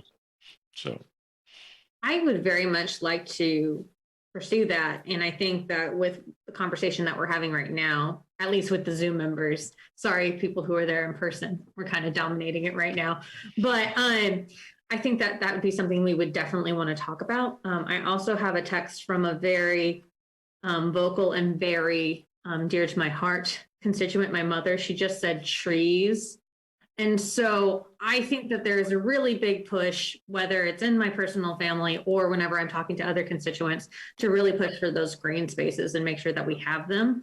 And to Ms. Friedman's comment, making sure that we're appealing to a wide breadth of citizens to come live downtown, and I'm thinking not even only young professionals, but retirees who are getting to the point where they don't have to cart around a bunch of kids. They have their pets and they have to go ahead and make sure that the synovial fluid isn't building up in their knees and causing inflammation. And so this is all really attractive to me and sounds great. So yeah, if we could talk about that some more at some point. I don't know the formal way to go ahead and initiate that, but somebody has a good plan. I would love to hear it. Thank you, Madam Mayor. I think it would be good to have that conversation about the energy codes that we're working on now, as opposed to waiting until we bring that back to you. Because we'll talk with city manager and figure out a way to do that. Okay. Anybody else from the governing body that's in the chamber that would like to make a remark? Just a couple quick ones. Yes, Councilwoman Hiller. Thank you. Wanted to actually respond to some of my colleagues here on a couple of things. First, though, I think people already know that, in my opinion, Bill and his staff did a stellar job on this plan. I don't think for any amount of money we could have gotten a better plan or a better engagement process with all the stakeholders. And I just, I am so proud of what you've done, Bill, and your staff, and you're going to be here for us all to roll it out as well. So that's pretty exciting. You made a comment about kind of growing organically was the word that I put down, and build it as they come instead of feeling like we have to try and attract people. And just in case, Bill, maybe you have some numbers, but in case the rest of my colleagues don't know, I don't know, people aren't even keeping waiting lists for housing downtown because they are snapped up immediately, whether it is a condo for purchase or whether it is a rental. And so we have demand and are able to meet that demand at market rates right now. There certainly is a conversation that could be had about making sure we have workforce housing close by, things like that, that I hope everyone would be sensitive to, because you can price out the people who wash the dishes in the restaurants and so on as you grow a downtown. But right now we really have that demand, and people are stepping up in the private sector to meet that. So as we move along, looking at what we need to incentivize and what we need to go work on and what we just need to welcome is part of the challenge of moving this. Also, people brought up the issue of energy conservation and so on. And Bill also mentioned in the course of explaining the plan that they really built in walkability into the whole thing. And that's a really important part too, I would argue. And again, Bill gave a concentrated presentation today, but he mentioned that one of the things they looked at with the nodes of downtown was 5-minute walkability intervals. And so I wanted to give him credit for looking at that part of energy conservation as well. And I think too that there's more green space that maybe with a little more time in the map or just walking around. We are so fortunate to have the Capitol and the grounds there. And many people who live downtown take walks every day around there or walk their pets up and down Kansas Avenue where there is some green space. But Bill showed the Tower Zone and the riverfront, and we have the St. Joseph's neighborhood still that is still in that plan. And so there, and the Van Buren corridor that Bill showed also showed trees. And there is some study to do on the trees, because when we did Kansas Avenue, we had to be real careful so that they were skinny and tall and the roots were just right, so they didn't buckle all the stuff underground and block people's vision and things like that. But there really was a lot of intentional work on getting as much green and trees even right on the avenue. So we'll all want to keep working on that. And then last, on the grocery stores, it's exciting to see the work on that. But we've done some hard talking in the downtown area about the fact that you have to have roof counts, you have to have cart counts, and you also, like, I went along to the visit in the one in Kansas City. They studied really hard who they were expecting to come shop there, to try and make sure they had the right products to get the volume that they needed. Because, you know, a sad fact about the grocery stores that we've lost is that there were plenty of people living nearby. They just weren't shopping there in pretty much all cases. And so that's sort of the reality check of the dream. Yet I know that residents downtown have worked on, well, what would it take to get the kind of grocery store they want? And I don't know that we've done that in the plan yet, but building in, okay, for the kind of grocery store we need, is it going to be in one place, or is it going to be old school downtown type shops? And how many people does it take to get one and have it thrive? Those numbers help us set some goals, I think, to charge the growth that we're looking for. But again, you're watching the pacing going, and it is going and growing in a good paced way. So again, thanks for the planning, Bill, and all the engagement. Well, thank you. Other comments? I don't see anybody else, so thank you to the staff. Bill, great work. Thank you. And to your team. So, and Rhiannon, it was great to have you here, as well as Dan.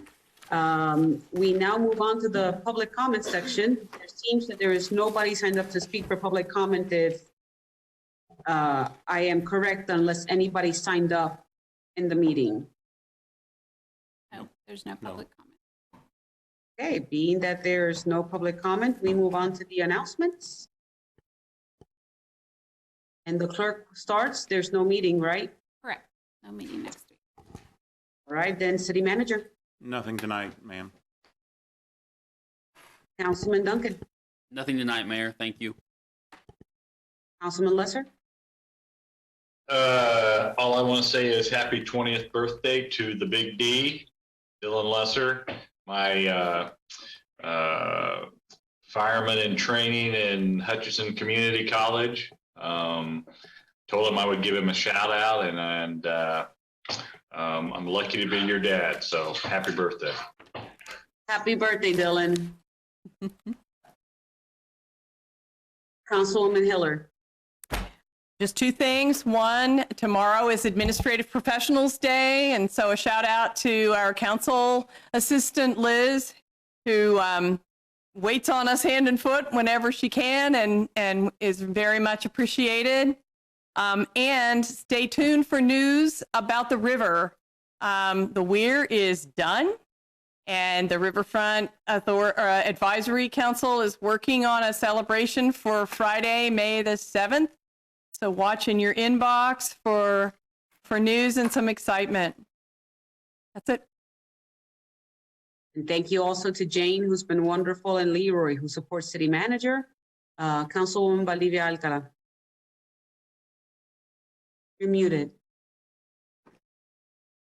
Thank you, Mayor. Just wanted to give a reminder to District 2 Oakland folks, this coming Sunday at 2 p.m. at Lundgren Elementary School in the gymnasium.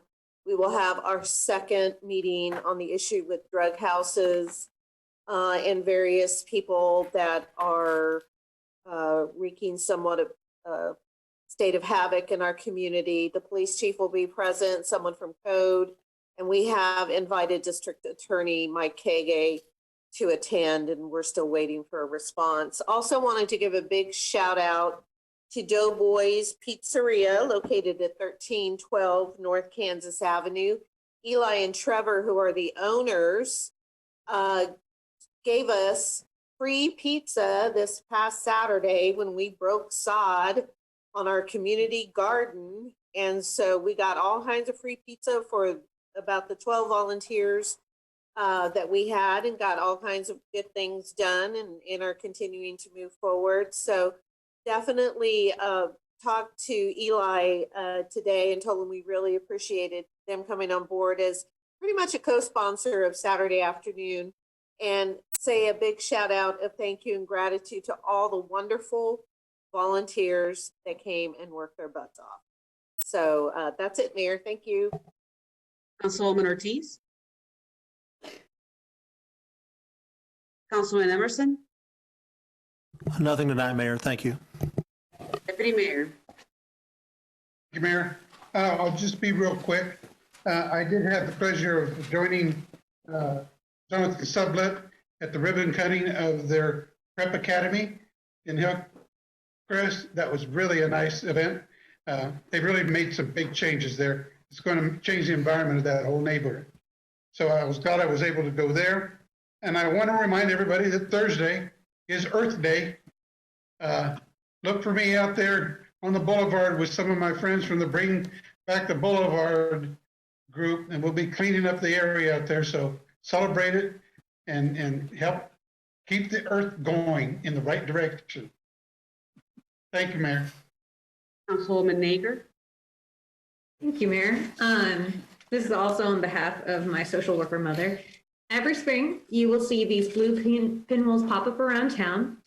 The pinwheels are placed throughout Topeka by the Kansas Children's Service League as a reminder that April, this month, is Child Abuse Prevention Month. If you know a child who is being abused, or you are suspecting that there is abuse happening, there are a number of ways that you can seek help on the child's behalf.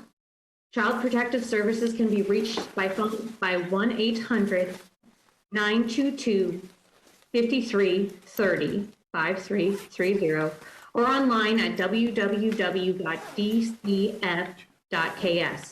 The website also outlines what constitutes abuse if you're unsure. And please be aware that the local school districts have mental health teams who can assist struggling families in finding resources. So making sure that people who are in a bad situation can get the resources that they need. This became even a little bit more real to me because I was invited to be a part of, to kind of participate virtually with the YWCA's Concealed and Revealed Art Auction this past Saturday, which was an amazing event, even though I was, it felt like stuck at home, but I was with some close friends who had been vaccinated. And there was a survivor of child sexual abuse who talked about her story, and what saved her was that neighbors noticed something was wrong and they helped her and they got her into a safe position. And so you can really change the entire trajectory of a child's life. So if you are suspecting that something is happening, again, those resources for Child Protective Services are 1-800-922-5330 or online at www.dcf.ks.